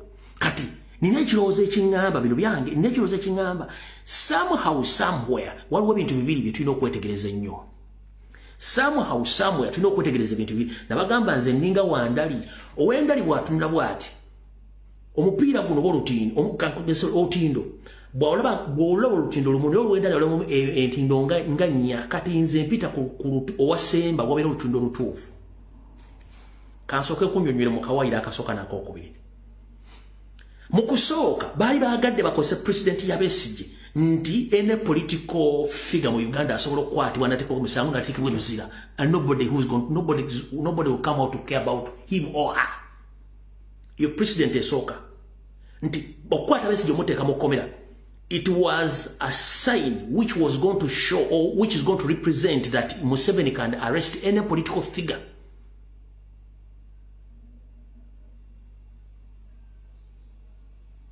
and the public somewhere somehow they can go silent without making any noise. Era Besigye bw'atyo yasirikira n'afiirayo tewali yanyega. Ompulira bulungi nnyo akeka wakati akasooka akawakati akokubiri. Bamutaddeyo ekyasooka kiri ne kibalya. Ekyoga ntibasobola okukozesa president y'okukwata Besigye basobola okukwata Kyagulanyi muteekeyo. Nga Besigye tewali amwekalakasiza abe ne Kyagulanyi mukwate nga teri yeekalakasiza. Ekyo nkimaze kati nga ndedde ekyokubiri. Watya nga Edo Commission tugamba tekyasobola ku gazeti nga ebira byabufuzi time oweddeyo. Watya nga bayagadde bambeezeyo era n'ekibiina bamala kiwandiisa bakite. Oluvannyuma aveeyo ng'ekibiina kiwandiike ng'era baga nti alina sympathy vote ey'okuba nti abadde mu kkomera bamuta. Era bajje bamulage nti alina amaanyi. Eyo party 2. Eyo party 2. The presidency bill zembadde nkugamba. Eri nti basobola okukwata muna byobufuzi ne bamuteekayo. Public ne bakukyakola. Esooka ey'okubiri. Nti bamutaddeyo ekibiina at the same time bakitadde. Ekibiina ky'amanyi nti omuntu nnyini kyo abadde muyeekera n'omusajja bamuvunaana gya mundu. Watya nga bamutadde gye bujjakaawo ng'obudde n'avaayo baga nti kati bazimba Besigye kati yayina amasannyalaze ku ssaawa eyo. Ekyo nakyo kitunuuliremu. Kati ekyo kiwedde. Njagadde okusimba akati awo nkuwa ekifaananyi ekyo kyetegereze bulungi nnyo. Kati awo tuvuddewo. Tukyakolera ne message eno. That they are determined, our president, not to appear on ballot paper. Let us prepared on that. We look another alternative quickly. They are fearing protest. They are fearing protest vote. Sure, let me head court before it is too late. Ochitegera mbobatya protest vote. Mbera bagala kukwata president ng'obudde bukyali. Kati wano wali okulya n'okukomba essowaani. Kano kawakatiro ka kusatu okusinzira ku sources zange.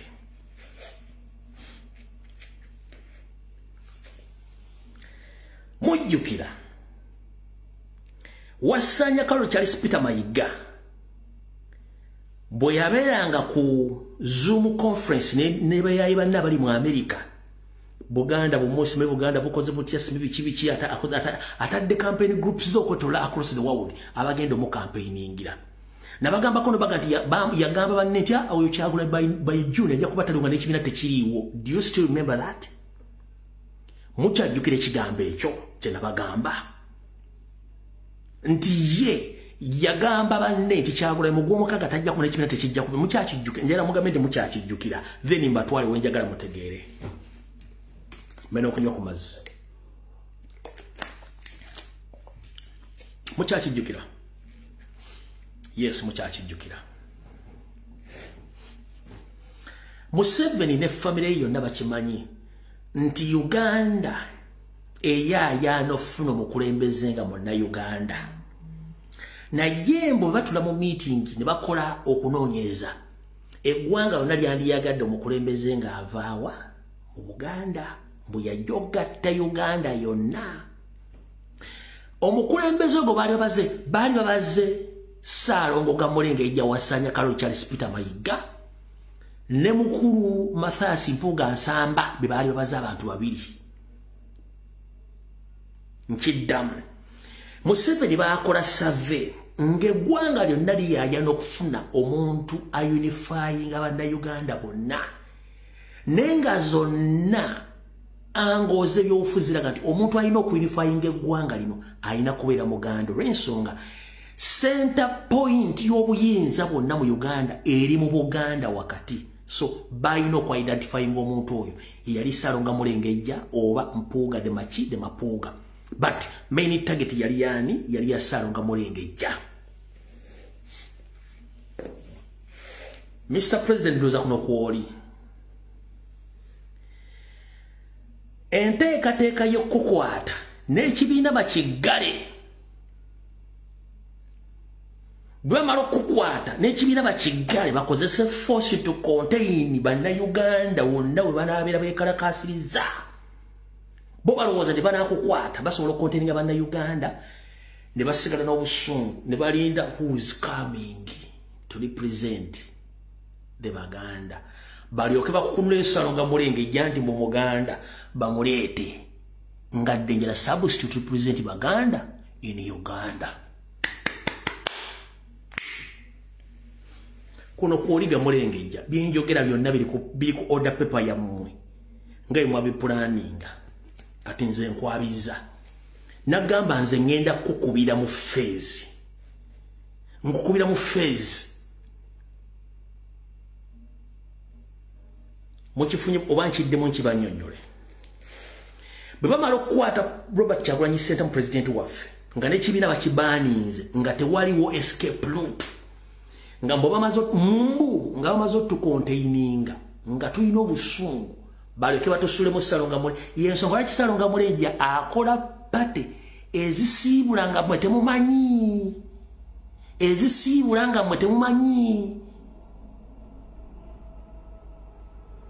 byakola byonna asiibula okujja nga nze mukwatiddewo n'abeerawo n'afiira obufiizi naye ng'ate bamugobawo dda kati bamala okukwata president n'ekibiina ne bakibaaninga mmwe ne musigala nga mulina obusungu balyoke bagende nti kati Salonga Mulenge yazze to represent Baganda.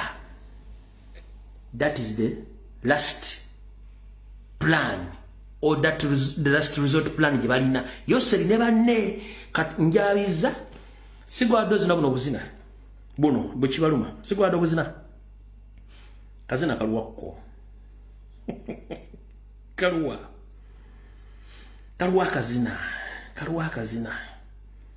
buno kaluwakko kazina yangu budde tulina butono nnyo kaluwa kazina kaluwa bwoba tojjanga ngenda ku kirala mukulu kaluwa kazina kasitanka balaze manyo okubeera mufo kaakano kanzijemu eddoboozi kana akazina bwe yadde azina nga babaza omuzanyi bamanyi nti ensi tegumanyi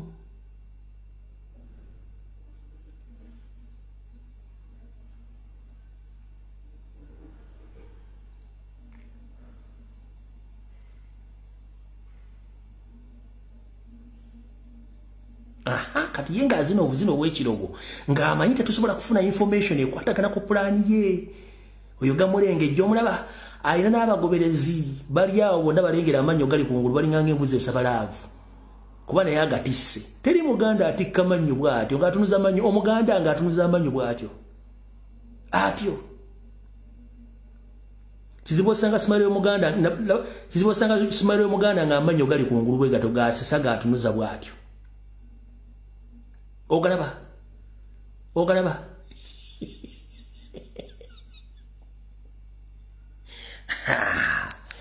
kati mukulu bampita naddibanga Promax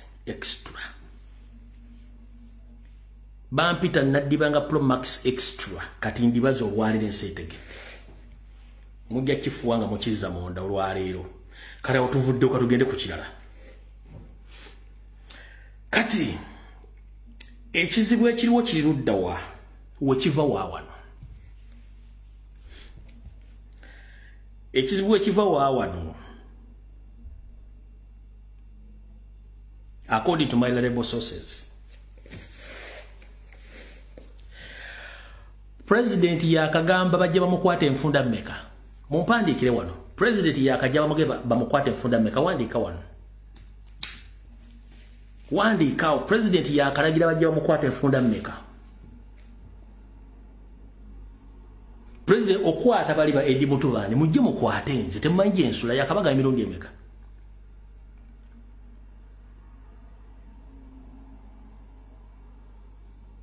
yakabagamba enfunda ezisukka mu mukaaga diddigi gwoba oyagala mujje mukwate nze lwaki Diddigi ekibadde kimuwandiisa ku mitimbagano ekyo kubadde kusuula Jjinja mu Kisaka kumanya kyekifaayo mu nnaku 3 emabega Diddigi wamala okuwandiika nti amugontu anytime Lunyankore lesson is rolled into Kabobi.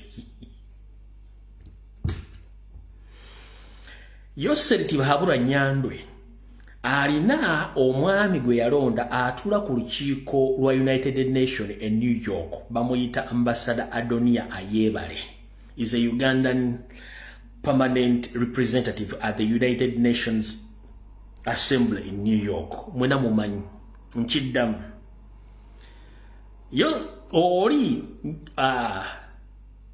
magodogodo munyarwanda mwati waliwo magodogodo muzaire yavuga nga pichipichi katono magodogodo tuswigiri diddigidde drinking general obajende kale modified general wero code defense now one day can't Lunyankore is loading. I'm going to arrest Kabobi abazungu babisoma kati Yoseri yabadde yawo after those tweets ambassador Yoseri gwe yasindika okumuli present oba okumukiikirira mu United Nations New York Assembly n'abawandiikira ebbaluwa mukwatadde n'essimu n'abagamba temugeza ne mwetantala okukwata ku Robert Kyagulanyi Ssentamu mumuleke. The moment you arrest Robert Kyagulanyi Ssentamu aka Bobi Wine, everything will be in the state of Kwagamaya. Our embassies are going to be closed. Our businesses are going to be frozen. Our accounts and properties are going to be frozen. Leave the man to be. Leave the guy alone. Na ye ngabo mumanyi. Sell a cow and educate a cow. Sell bihogo and educate bihogo. Sell rugaju and educate rugaju. Bategera mu wiiki olunaku olwo wakutaana akawungezi nga bavuga emmotoka bagenda ku farm. Still basobola okukikola ne bamukwata kubanga mbo balina emmundu aba sero bihogo and educate bihogo oba sero lugaju and educate lugaju bategera olunaku olwo wiiki wakutaana nga bavuga emmotoka bagenda kulambula nte zaabwe. Nabazanyidde video Here watching but nabazanyidde video Yoseri nga ayogera ku corruption na amini. Yoseri yabagambye atya. Wulira otegere nti bategeera nga bali mu nteeza. Because we are still lucky. No, wait a minute. Kanka badisugule ko otegere kyembagamba nti bano bategeera nga nti wulira. Because we are still lucky that our corrupt people are corrupt here. They steal the money, they put it there. You see a 5-star hotel from corruption. Now, if you only concentrate on the lifestyle, then they will take the money out. Because the money they are stealing is mainly government money. It's not if you steal my cow, it's a problem for you. I follow you. Basereze gwanga ne bazimbamu ebizimbe wote basute I doesn't care. Naye baka yanako babba ibihogo yebba rugaji ajja kugobera ne Montana ajja kukimayo. Bebo somo si babiri yeye ndowooza yawe. Mutegedde bulungi nnyo kati. Adonia Ayebale yabagambye don't dare arrest Robert Kyagulanyi Ssentamu you will cause catastrophe in Uganda. But mumanyi ba dictator nendowooza yawe naddala ono bo risk takers they risk ate jjukira bali mu evening age bali mu overstay basobola okugezesa ne mu kugezesa wano wenda bagambidde nakoze positive sera Mr. President Consulate kwoli kuno abantu bangi tebamanyi kye bayita war bus bo manyi nti waliko mu war bus ya president enkadde war bus va ku eno security team war bus ngoyagala ensi report on duty yesawa twagala kulaga ko bachaliba bobango manyiko wali mu war bus abamanyi war bus mugimanyi mwenna abatone nnyo si buli muntu amanyi war bus report on duty era ngenda kusaba bana bonna bayina omutima omanyi Museveni bomukwata edi mutwe ne mukwata ono mutwe ne mukwata kirewo kivumbi ne mukwata mumuloza nti abaana abayina okwagala kwa strong bawedde abasobola okulwana gye bali gomanya application eziri wa president njala kukuuma ng'ate abaana baddala kati buli yali muwo basi ng'okyaliyo ng'okyali kakole jangu noba toliranye president wabula ng'oli sakodi mu sako ya president ng'oli waddala please report on duty tukoya akamanyiiro bw'oba wali muwo basi ng'okyali kakole please report on duty tukoya akamanyiiro kati gwe diddigi drinking general mukwate huyo mutwale first and foremost omuntu bwabanga alidde mmere ye olye mmere bwattu ng'ekintu kyopakira mu lubuto tomanyi repercussions zigenda kuva mu lubuto muno wootegerera nti n'olubuto lusafalinga india gye tulyamu kwe kutandika olubuto tutandika kubobogoma kati olubuto lukubobogoma kiki ekiddako kugenda mukamu kwa utuka mukwamaga n'olyoka otokomoka mukomo gwanyu n'okubirengala mukomo nawe nyini ndonaka mbere kyenalidde storage nawe kenyini otuka mukamu gwanyu ngotandika ng'olinga gazi ne motoka ziguzani zisubaru ng'obaluka balukira mukamu gwanyu emmere gye nalidde singa abadde erikawo indication nti bwenjirya ngenda kubalukira mukamu gwanyu nalibadde sigijja kati ye situation Museveni gyalimu bali mu kunyiganyiga bapakira buli kimu kye bapakira ne repercussions tebannazirabako bajja zirabako nga bayigira kamugwanya speed nga balukira mu kamugwanya nga ekisozi za suba negwe bolya tobalirira lubuto lugenda consuminga lutya lugenda containinga lutya ebintu byolya gwolya buli olidde fene olidde amandazi olidde empafu olidde amajama fumbo olidde ebinyeebwa konyoledde yogati ovudda onywedde omukombooti ozze waka ogenda oba oli ngo kati yebera bana basajja gye balimu tebakimanye kati mukufe tetulina buzibi mumukwate mumutwale gye mwagala mutulugunye mujja kikakasa nti ensi nkoowo in fact ffe tugamba protest nti tetwagala nakutuukayo tetwagala nakutuukayo mutuyambe tetwagala kutuukayo mumukwate tetwagala nakutuuka yeeyo gwe olowooza kansooka kubuza ekibuuzo kimu Yoseeri gwe olowooza bewazalamu abaana okusirika si bantu bategeera bamanyi n'abaana bo gye bali lwaki basirise they know they are waiting for right time nakiro bwe kiri abantu balinze right time ate bamanyi so abo tumala okuvaawo tugende wano katugende wano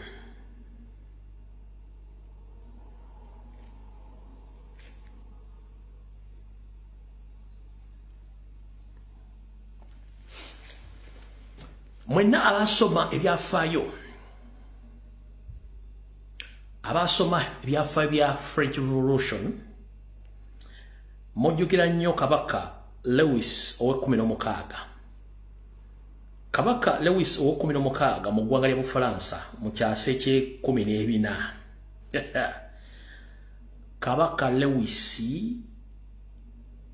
yali tayagala bantu bamubuuza bibuuzo oba enjala ebaluma oba koti nga tayagala muntu amuwakanya kabaka Lewis yakwatanga buli muntu yenna eyavangayo mu criticizinga n'okwogera ekituufu era n'abasibira mu makomera mu kkomera limu eryalira ekyewuunyo lyekkomera erisangwa mu kibuga pali ekya Bufalansa naye essaawa zino ekkomerero wasibira abantu abo n'abatulugunya n'abaliisa akakanja ne bafanga enjala ne bafanga ebirwadde by'enjawulo weewuunye nti okwetoloola ekkomerero lyonna kati bakubirawo bivulu nyimba ku street bantu bakolerawo biki byonna ebyetagisa okukolerawo mu bifaananyi bye bino wano wammanga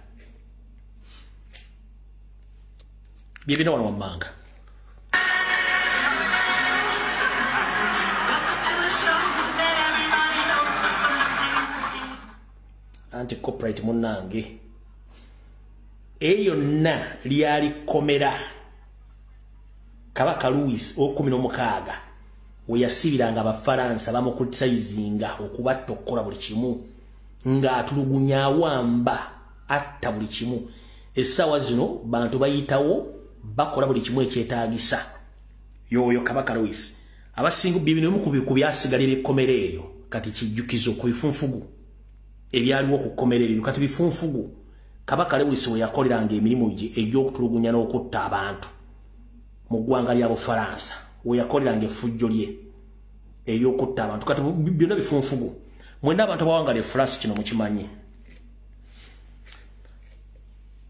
Museveni ozimbye amakomera agawamba buli mwana wa nkyukakyuka dye eddoboozi okwogera ku nsonga ezo nga Kabaka Louis bwe yakolanga naye time egenda tuuka story ya Kabaka Louis mpanvu wawula abantu abafalansa beyanyigirizanga betemyangako abasobola okudduka ne bawangangukira mu nsi ez'omulirwano muli Bungereza n'endala zino Germany, Portugal, wawa gye basinziranga okukola network okulwanyisa Ssekabaka Louis nga begattiddwako n'abaali ku bwabo obwe Bufalansa bakuŋŋaana omulundi gumu nga beekyaye Kabaka Louis yali alina abakuumi ng'alina buli kimu ye kennyini yatula mu mbalaasi mu kigaali ne yeevuga bamukwatira mu nnimiro za nnyaanya ng'atolontoka agenda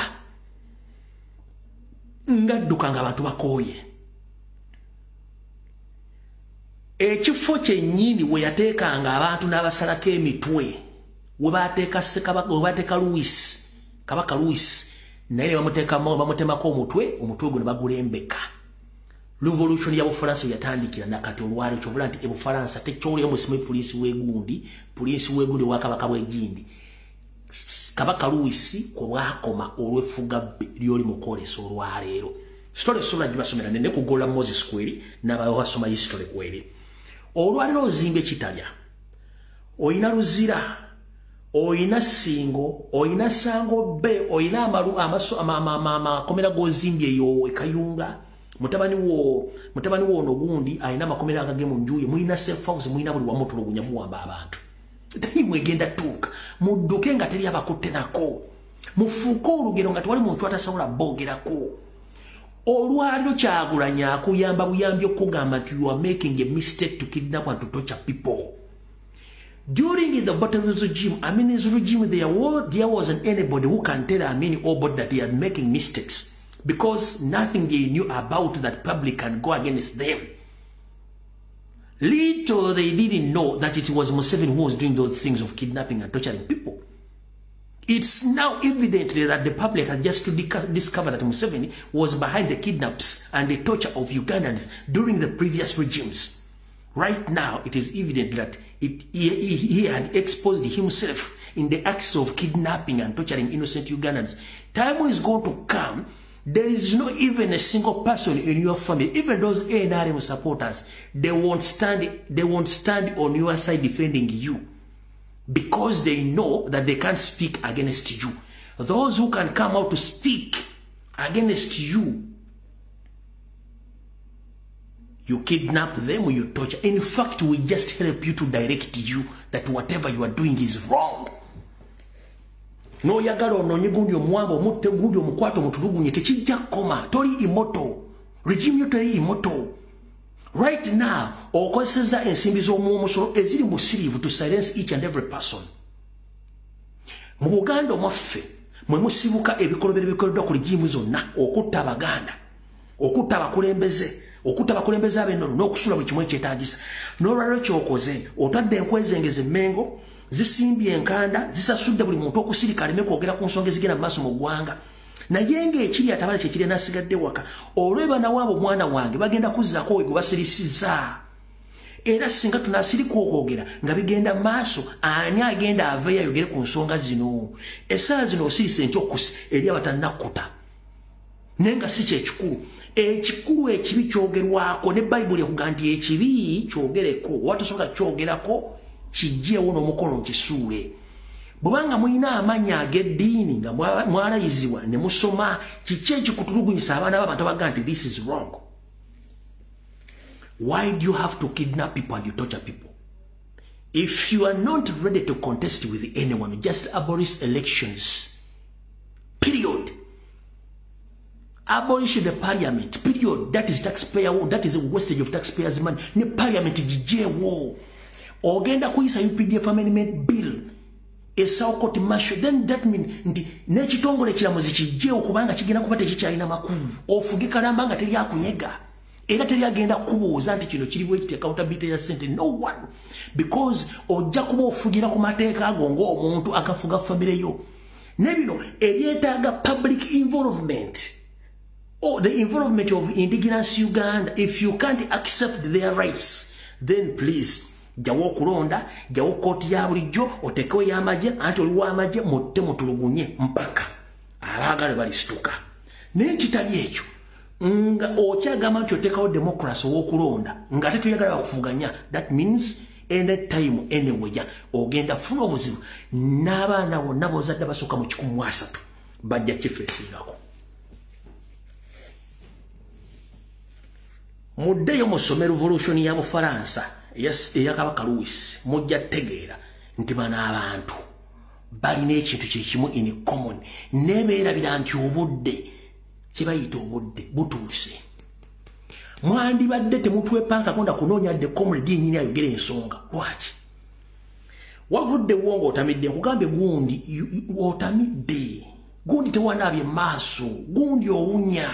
Accept that. Nkugamba okuwamba abantu kibi ate oyagala kunnoonyonzite.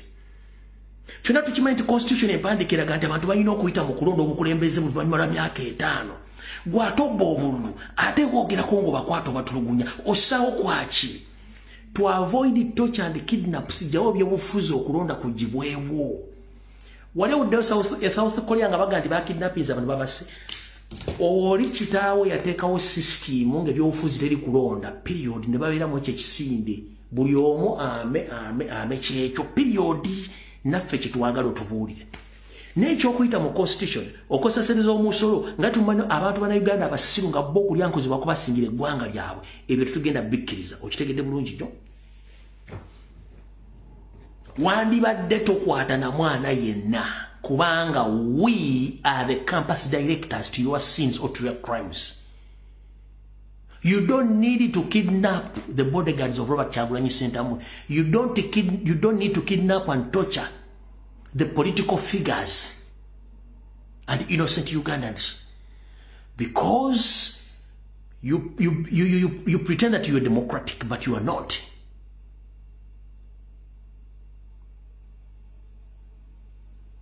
Just come publicly and say there is no more elections. Tejja kuvuganya tujja kitegeera.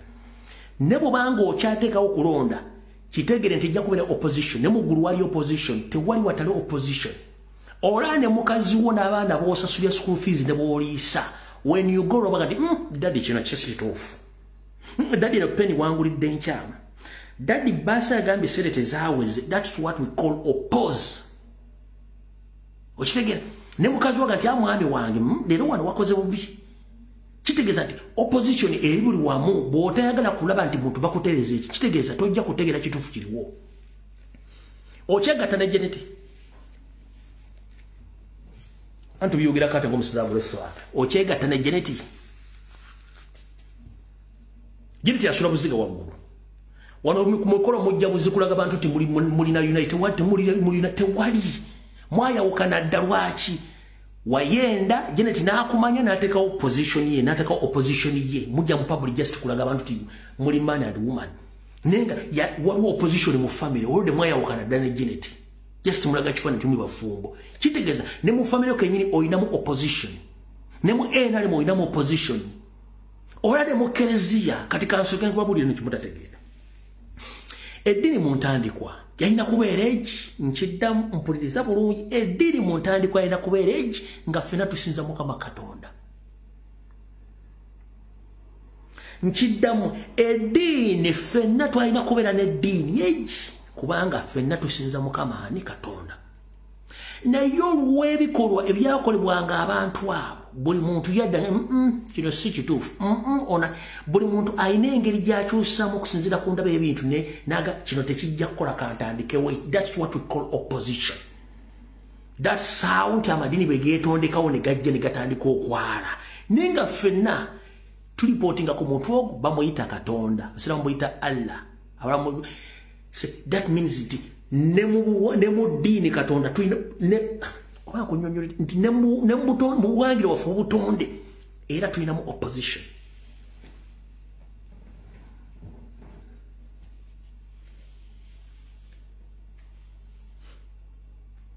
otegera bulungi katosobola gama to yagala opposition tekisoboka ate tosobola kutta opposition no bamala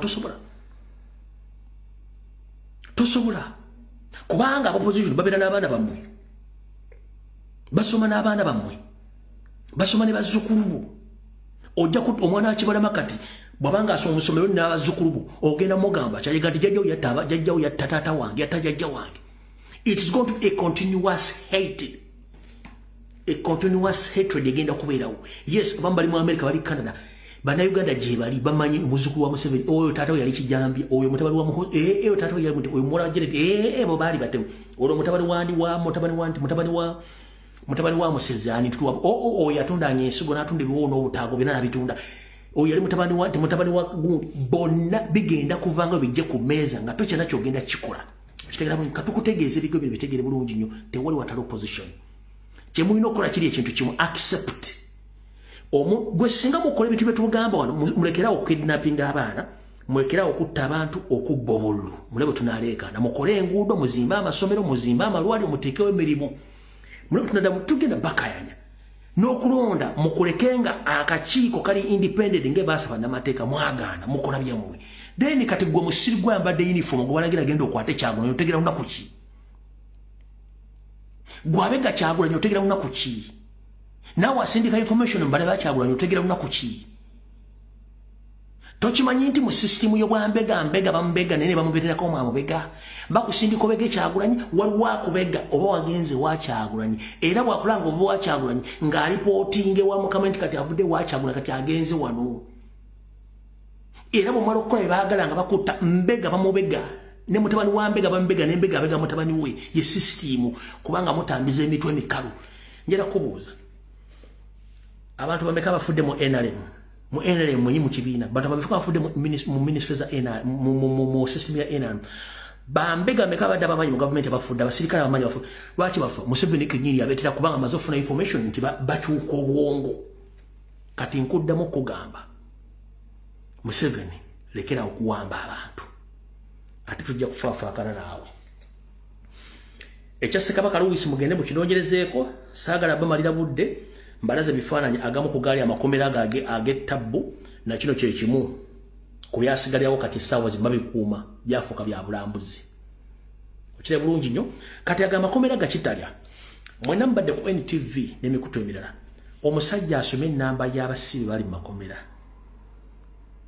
nga bali mu excess jukira oyo mwaze okwogera ennamba zena zinfu tasobola kuwa namba ntuufu kuba zitiisa tasobola kuwa namba ntuufu kubanga ennamba ze balina zitiisa zimenya amateeka alina kuwa namba nfu kati ojja okutegeera katugeze ku nsonga endala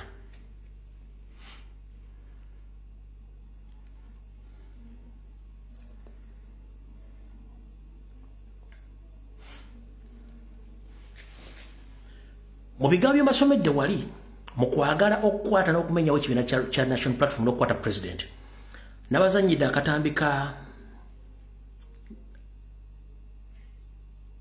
Andrew Mwenda ng'ayogera kati kye baakoze ekyensobi nga bwe baga nti sell a cow and educate a cow sell olugaju and educate olugaju bo balowooza nti mu sisitimu y'omujenkaaga n'egyensanvu y'ekyakola one bakola single propaganda oba blackmail single line video ba statement ne bagisapplyinga mba propaganda list bwe bonna nga the same statement same message same meaning same direction gyeraga nkiddamu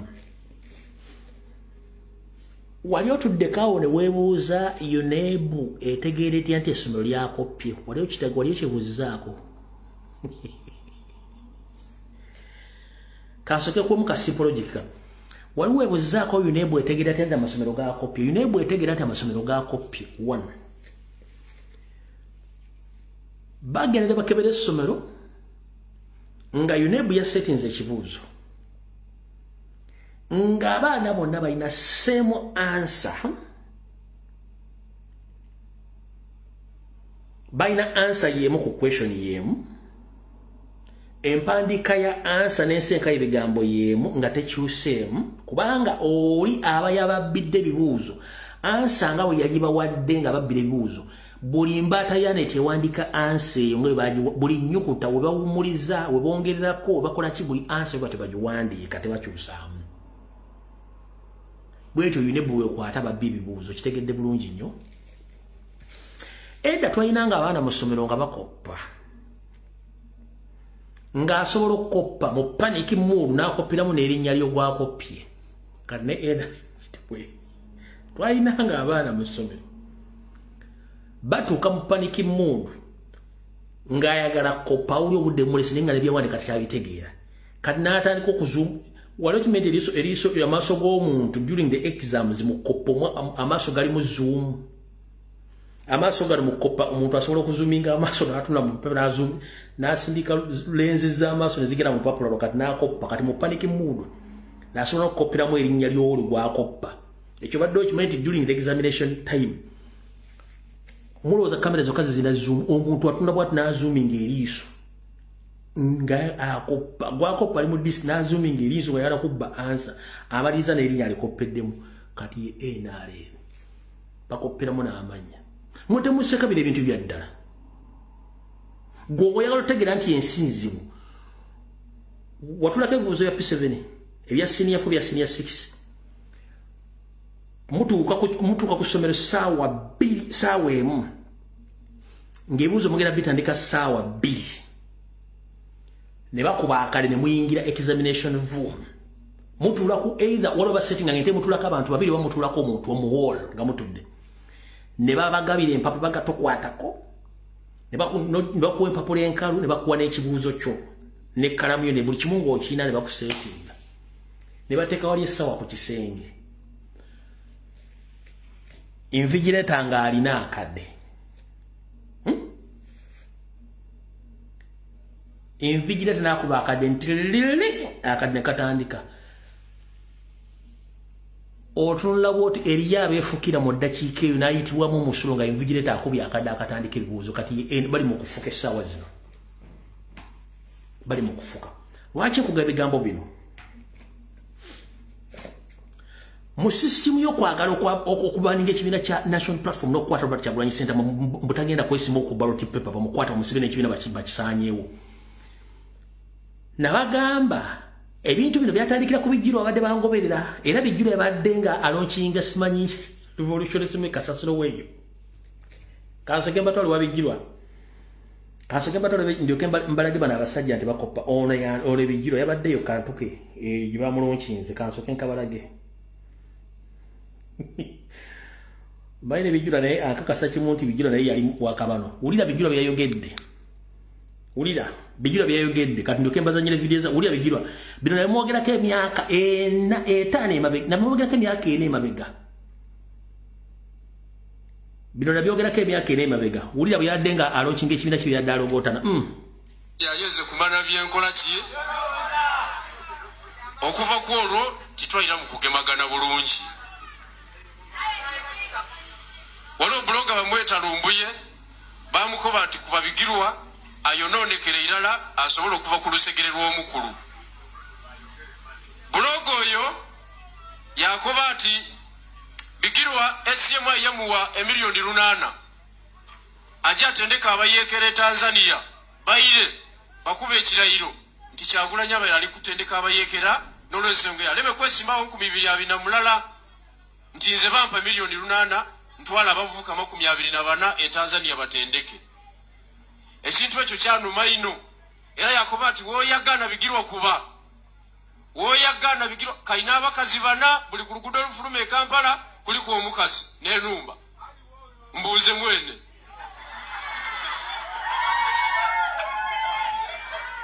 akasaddako kalikwenda kuyita Kyagulanyi nkaddemu ka video mukawulire 4 years back nga nkuba akasajja kano bwe mmala okuzanya ka video kano mbazanyira ka Andrew Mwenda mugatte statement mbazanyira ka basajja mivule mugatte obuwaya mutegeere mayinze byange byogera kati ngomusizagulo wulira bigiro yadde ku campaign ze nga ayogera yayeze kumana byenkola ki okuva ku olwo titwalira mu kugemagana bulungi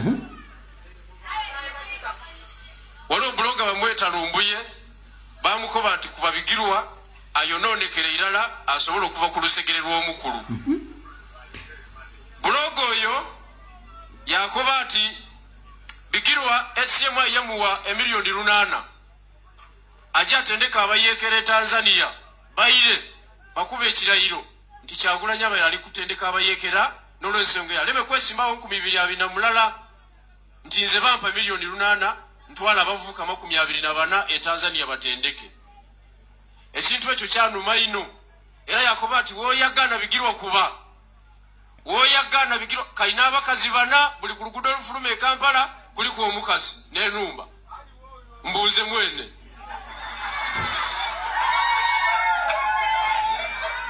Akasadako kalikwenda kuyita Kyagulanyi.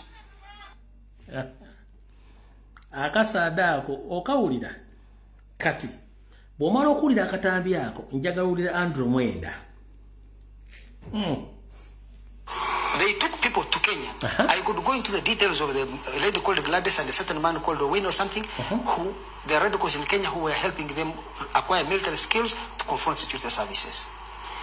Towards the election of 2021 and after that elections, they had people trained to set off cocktail bombs, to attack petrol stations, to attack different places in order to create instability.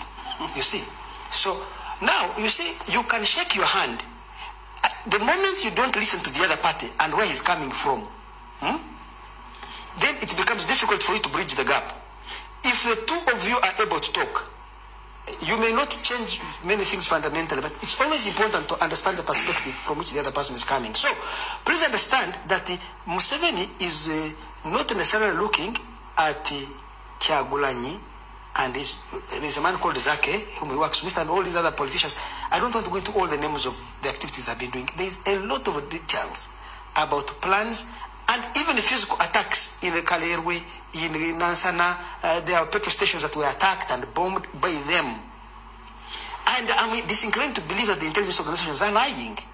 So you remember that the NUP was being organized as a paramilitary organization. You could see the uniforms they were trying, the drills they were trying to do. So it would be wrong for us to assume that the people who run the state are evil people who are only committed to the destruction of the country.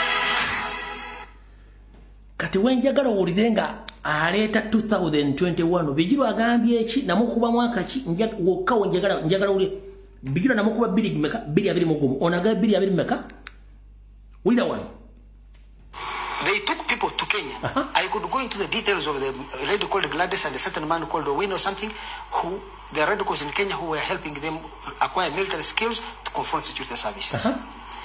Towards the election of 2021 and after that elections, they had ennaku z'omwezi ziwudde n'omwaka kati muwulire ono eyalunda embwa German Shepherd n'agulamu ente byayogera njagawule eyalunda embwa n'agulamu ente same statement.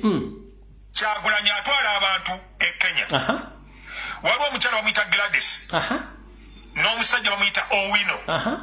Abo ze kontakiti za Kyagulanyi bamuyamba e Kenya okutendeka abaana banna Uganda mu militarism basobole okujja wano balwanyise security forces, balwanyise ebitongole by'ebyokwerinda eby'amagye, basobole okuleeta wano obutabanguko, bakole ebyekitujju, babakwesaawo Kenya. Kakati baali nga bateeseteese mu kulonda okwa 2021 era naawe ng'okulonda kuwedde nga bagenda kutega bomu basobole okuzisuula ku bizimbe, okuzisuula ku bantu abakungu ba gavumenti, nga babayigiriza engeri gye basobola okwokyamu petrol stations, n'atambula n'agenda nga tebamutegedde, ne babayigiriza ebintu ebyekitujju bwe bityo. Mwebaze President Museveni, mwe mwenna abaagala enkyuka. Kyenkugambye kiri nti bwe baba batula ebibuuzo omwana azoominga eriiso n'aliteeka mu lenzi ne lizoominga n'akoppa n'erinnya lyo libwakoppa nga bali mu panic mode. Same statements, same lines from different government propagandalists with one message, no difference. When nkugambire nti yunebwa okumanya omuntu eyakoppa essomero lyakopye bonna baba ne uniform answers nga ne grammar oba arranging the story oba letters the same kubanga abaya baleetera ebibuuzo ebyo ne answer bwe yabibagamba buli omu ebiteeka mu mutwe bebano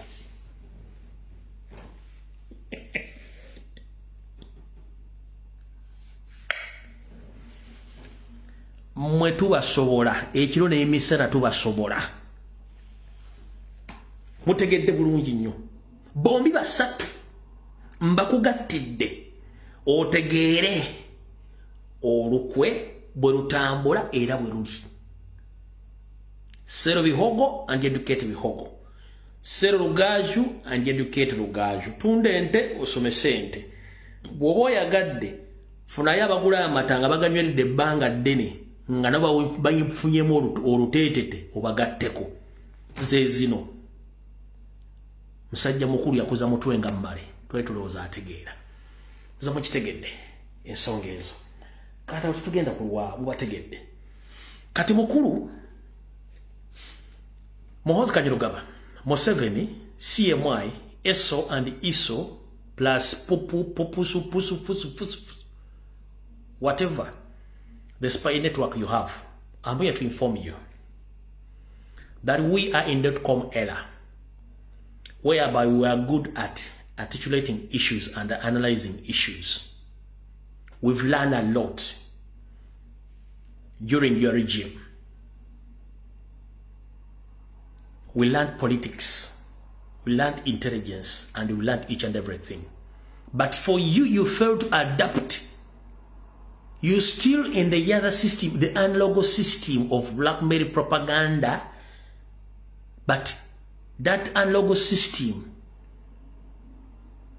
needs to be updated in the .com era. Why? Our grandees, they trusted you and your regime. Little they didn't know that you were good at deceiving the entire nation. Right now, the generations of our grandees, the biggest number of them, they have perished. Now it's we, their grandchildren right now, who have learned from the experience. Here we are to expose the system. We've been condemning our grandees, the mistakes they committed in trusting you and your regime. But the truth is, during that time, you camouflaged that you were a human being, but unfortunately, our grandees didn't know much about you. But for us now, we know. That's why you found it difficult to convince each and everybody. The only way now you have is either to kidnap and torture and kill or to bribe. But even those whom you bribe at this particular moment, you give them money. After consuming that money, their minds will be reversed. Because whatever they have been talking about, all the wrongs we have been doing to the community or to Ugandans, they have remained there. They haven't been solved. So even if you bribe someone, time is going to come. Those people, they will wake up to know that they made a mistake for accepting your bribe. It's high time. Nebono wabantu sente. Ngobajja kumulamu ogwenchuka. Sente bagenda zirya. Bamarogo ogo buddeyo. Nti bali boogera bikyalote bivuddewo. That's the only mistake you are committing. You bribe bloggers, you bribe politicians, but the same issues which have been in the country for 40 years, the same issues which are still pending. So whom are you fooling? Abaganda otugambe ekigambo kimu nti senga vanga vuddemu. Ompulidde bulungi ne mwoza ne mwanika mu ttaka.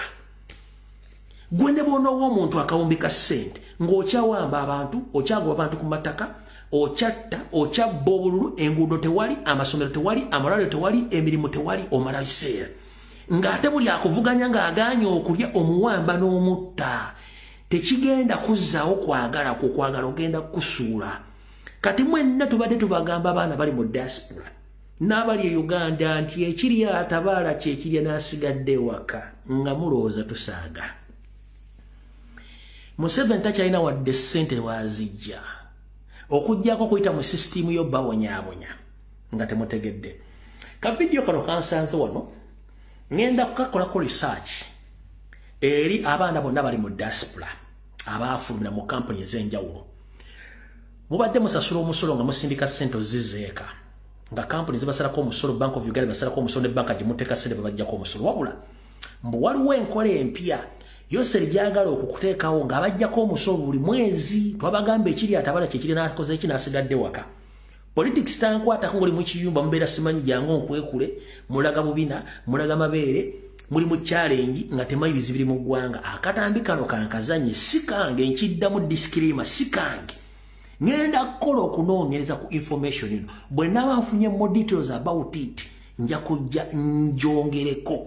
Wabula njagadde nkazanye nga nkola disclaimer information si yange, wabula ngenda kwongera nginoonyerezeeko njagadde batuukeko mutegere mwenna bannayuganda gye muli nti ekiri atabaala kyekirya n'asigadde waka.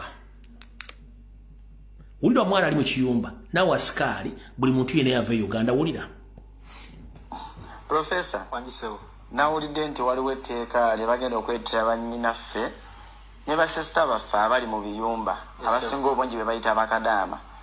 Etteeka lino waliteekeddeko era kyolyogerako. Kankati we tutuukidde olwaleero nga buli gavumenti weewulira nti nno we wasinga abatajagala ebakolera etteeka nti minisitule ya Labour balina etteeka lye baleeta nga ly'abaana naddala bannyinaffe abali mu biyumba n'abaana abalenzi abali mu Buwarabu okusinga. Etteeka lino ligenda kuba libajjako omusolo buli mwaka gwa $1.5 million. Oba okitegeera nga kitegeeza nti buli mwezi buli mwana agenda kuba waayo emitwalo egisukka mu 10. Naye nga muteeka gwe baagala okuteeka obumu ku bakozi baagala okuteekawo kwabo abatagenda zisasula nti bw'oba tozisasudde tebakkiriza kuddamu kulinnya nnyonyi ng'oddayo. Okitegeera kitegeeza bagenda kukozesa passport number yo bakuwe tini number ng'ejja direct ku passport number yo ng'omusolo gw'ogusasulira. Naye njagala nkuwa ekyokulabirako nti wetulukidde olwaliro nga eriyo omusajja alina ente nga 3,000 tawa musolo yadde. Naye kati omwana afunye ssente z'oluusi yatunda na ttaka lye, oluusi yakola ki, yatunda booda ye, agezezaako okugenda ebweru awatanye afune kasente akalala ate naye omuteekako omusolo naye nga tolina nadde nakimu kye wamuteekako muyamba agenda kufuna mulimu ogwo. Oba okitegeera kati ekyo kyeyoleka lwatu nti gavumenti egezaako okunyigiriza buli omu n'abasalawo giviira wano bagende ebweru beeyiye banoonye emirimu emirala egy'okkola. Tekirere kulowooza nti gavumenti ewalina buli atagiwagira era etteeka lino bannyinaffe bonna bakadaama oba bali mu binyumba twagala kino bakimanye olwaleero nti gwe omusolo gwabwe ate baba baproposize ssente ezo kiregera gusobola n'okugenda mu mitwalo 3 buli mwezi zibe $3,600,000 buli mwaka. Buli mwaka gw'omalayo eri kati balina okuba nga bakimanyi ate ng'era kijja kuyita. Naye gwe omuntu atunze ebibye n'agenda akola akasente wakati kitegeeza na kino singa bakwata bagafuula $3,000 buli muntu buli mwezi. Bw'ogamba otya nti omwana afuna akakadde asasule $3,000 ng'omusajja alina edduuka mu kikubo eryakawumbi KCC license agiwa ya $224 omwaka ate oli oweeri ebweru y'omuggyeko $3,000 buli mwezi ku ssente ze. Kuba tulina bannyinaffe bangi bali ebweru eyo ng'afuna $9,000. Kitegeeza ng'onaaba omuggyako $3,000 agenda kubazza ku $6,000. Kitegeeza naye ndowooza n'abali ebweru balina kumanya bumanya. Kati okimanyi nti abaana bagenda kulekera bulekezaawo okugenda bweru bakite. Era bwe kiri wa gavumenti aleka naye egenza okulaba ng'akasente akava eri akangi $1,1.5 abaana ze bafuna bagezaako kukyaya abaana agenda bweru.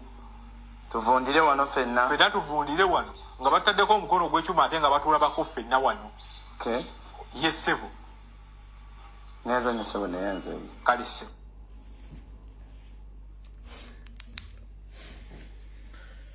bamutula ku social media nti abaana boogera politics fe politics yatutama tatukwatako tuli mu good life nze ndonyola kabia kange ndi Saudi Arabia ndi Dubai ndi Smeka asimanyi province eri mu Dubai eri mu Mugondo mu United Arab Emirates yandemo okwogera bagisimanyi kyaki kasolo kayima bajiruka kajyandemo okwogera nze linya lyame okwogera simanyi ndi Abu Dhabi simanyi ndi Rudda wa ndi Kuwait ndi Iraq ndi Qatar tebinkwatako nze balubya ku TikTok babera ku Facebook nga boogera simanyi bali bamasa boogera nnyo simanyi yekula yogera nnyo simu yogera nnyo simbali boogera nnyo bye tuogera bijja kusangira bijja kukwatako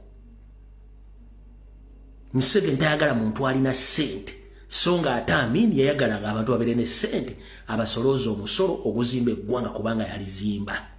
Ladies and gentlemen, ali mu diaspora nakugambye nti ennaku z'omwezi ez'endagaano zammwe zetutapaaza of Antony nazo ziggwako nga 3 mu mwezi guno gw'okutaano. Bwe zinaggwamu nga tonnakyusa bintu byo naawe manya nti akawo kaweddemu ojjasa property zo nga bazitutte. Kati njagala okwata essimu ye ya buyonjo weri wonna mwana mulenzi otandika okwogera ku nsonga eziruma eggwanga. Ndoza mutegedde nti buli nsonga erimu politics. Mutegedde buli nsonga erimu ki? Erimu politics. Already obadde osindika akaddeeka ne gituuka 7,000 ng'esigadde mu kkuba awo aziridde tomanyi ye Museveni kati agenda kwongerako emisolo emirala nga giri direct giri ku passport yo era ogambe politics takwatako ng'okolanga balubu bagiteekamu olunaku evaamu efa mugende Saudi Arabia okola olunaku oyingira mu kiyumba amuvayo mudda wammwe mukolanga endogoyi abaana bafuuka ba security nayimirira musajja tunamba gune gamufuuyirira omwana avuga simayi delivery bodaboda n'akavuga nga aliko omuzimu ne bakuba amagulu ne bafa abali motoka ne zibakoona nga bagenze kulabira family zaabwe. Kati kye tubagaba boy fete tuli wala mu kuzannya eri abantu bangi akola video ng'ataddeko mask ne galubindi agala bamutegeere fe tuwajjayo face. Buli muntu gw'osanga alina message yayita ng'ataddeko face tagala mulaba jjajja oyo wa Katengo wadde aba ayagala obyogera fe abaasalawo tujja byogera nga face ogirabako nkulumbo ndabako nga sigenda kwekwekerera yenze nkulumbo ndabako nga sigenda kitegeeza bwe nkweka face saagala ontegeere nzaani nze nkulaga face yange nti yenze kyoyagala kikole ngera ngenda kikola ku lw'eggwanga lyange. Kati gwali eyo ng'obadde olina smartphone obeera mu challenge kulaga bubina kulaga mabeere sibe mukola biki nga police ajja kukwatako. One kankujjukiza buli musolo gw'osasula nga guvudde ku kintu kyonna kyotaddemu ssente guyina okuddiza ekiddizibwa kye tuyita service return service return. Kankunnyonnyole gwe mwana muwala ali eyo ali mu kiyumba nga politics tankwatako nze gavumenti enkwata kubanga sina wenkwatirako. Kankunnyonnyole buli ssente gy'okwatako n'ogulamu ekintu oba airtime oba mazzi gakunywa oba oguze muteeko gwa lumonde oba kiwago ky'amatooke oba masannyalaze ekintu kyonna ky'okwata n'oteekako ssente zo n'okigula oba kye bayita goods and services kinvolvingamu ssente cash. Gavumenti erinako omusolo ssente ezo ez'omusolo gavumenti z'ogiwa zeeyina okukozesa okukola enguudo amasomero amalwaliro ne oba nga Uganda etuuse ekizibu nga Uganda esobola okulabya abantu baayo okubaliisa n'okubasuza kye tuyita service return. You pay taxes to the government, thereafter the government collect the total taxes and they convert those taxes into services. Which services zenguudo amasomero amalwaliro bulinyo creating emirimu gyammwe muleme genda kubonaabona. Kati bw'obanga ogiwa omusolo ntakola services nga gwoza tebikwata ku kitegeeza oli mulalu either baakuzaalira mu nzikiza oba obwongo tebuwera oba gwe kennyini tomanyi kiki oli kubanga oli munnayuganda awa omusolo ateekeddwa okufuna ssente okufuna service okuva mu ssente zo. Kankikunnyonnyole bulungi buli kintu kyonna ky'okwata ssente n'oziteekamu kiriko omusolo. omusolo ogwo bw'oguwaayo gavumenti egukunganya ng'erina okukolamu ebintu ebigasa ffenna bannayuganda kye tuyita services. Kati buli ssente gy'owaayo olina okufuna kye tuyita returns. Returns ze services ze tubagamba. We are yearning for services because we pay taxes. Wakihurula okitegedde. Mubitegedde bintu bino. Lumbu yabera mu politics. Njogera politics kubanga buli kintu kiri mu politics. Nawe ogenda osaba visa ogende ebweru biri mu politics n'ensi gy'ogenda mbazanya politics. Ndowooza okitegedde olwaleero saagala kuddamu ebuzibuzi magezi ng'ate mutegeera.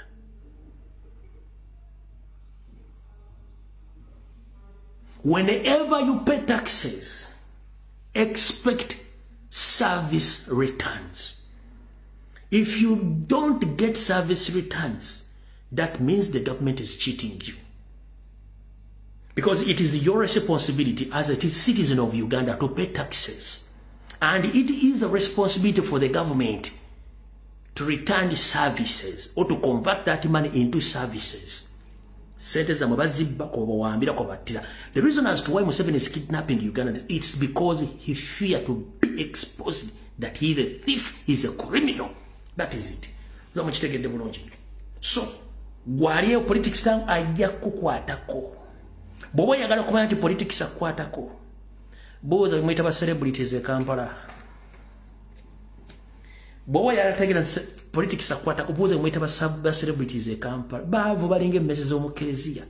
Bekwe kajoberera nti waliwo abanoonya teri abanoonya guys. Bongo bwa mu butono bubatawaanya.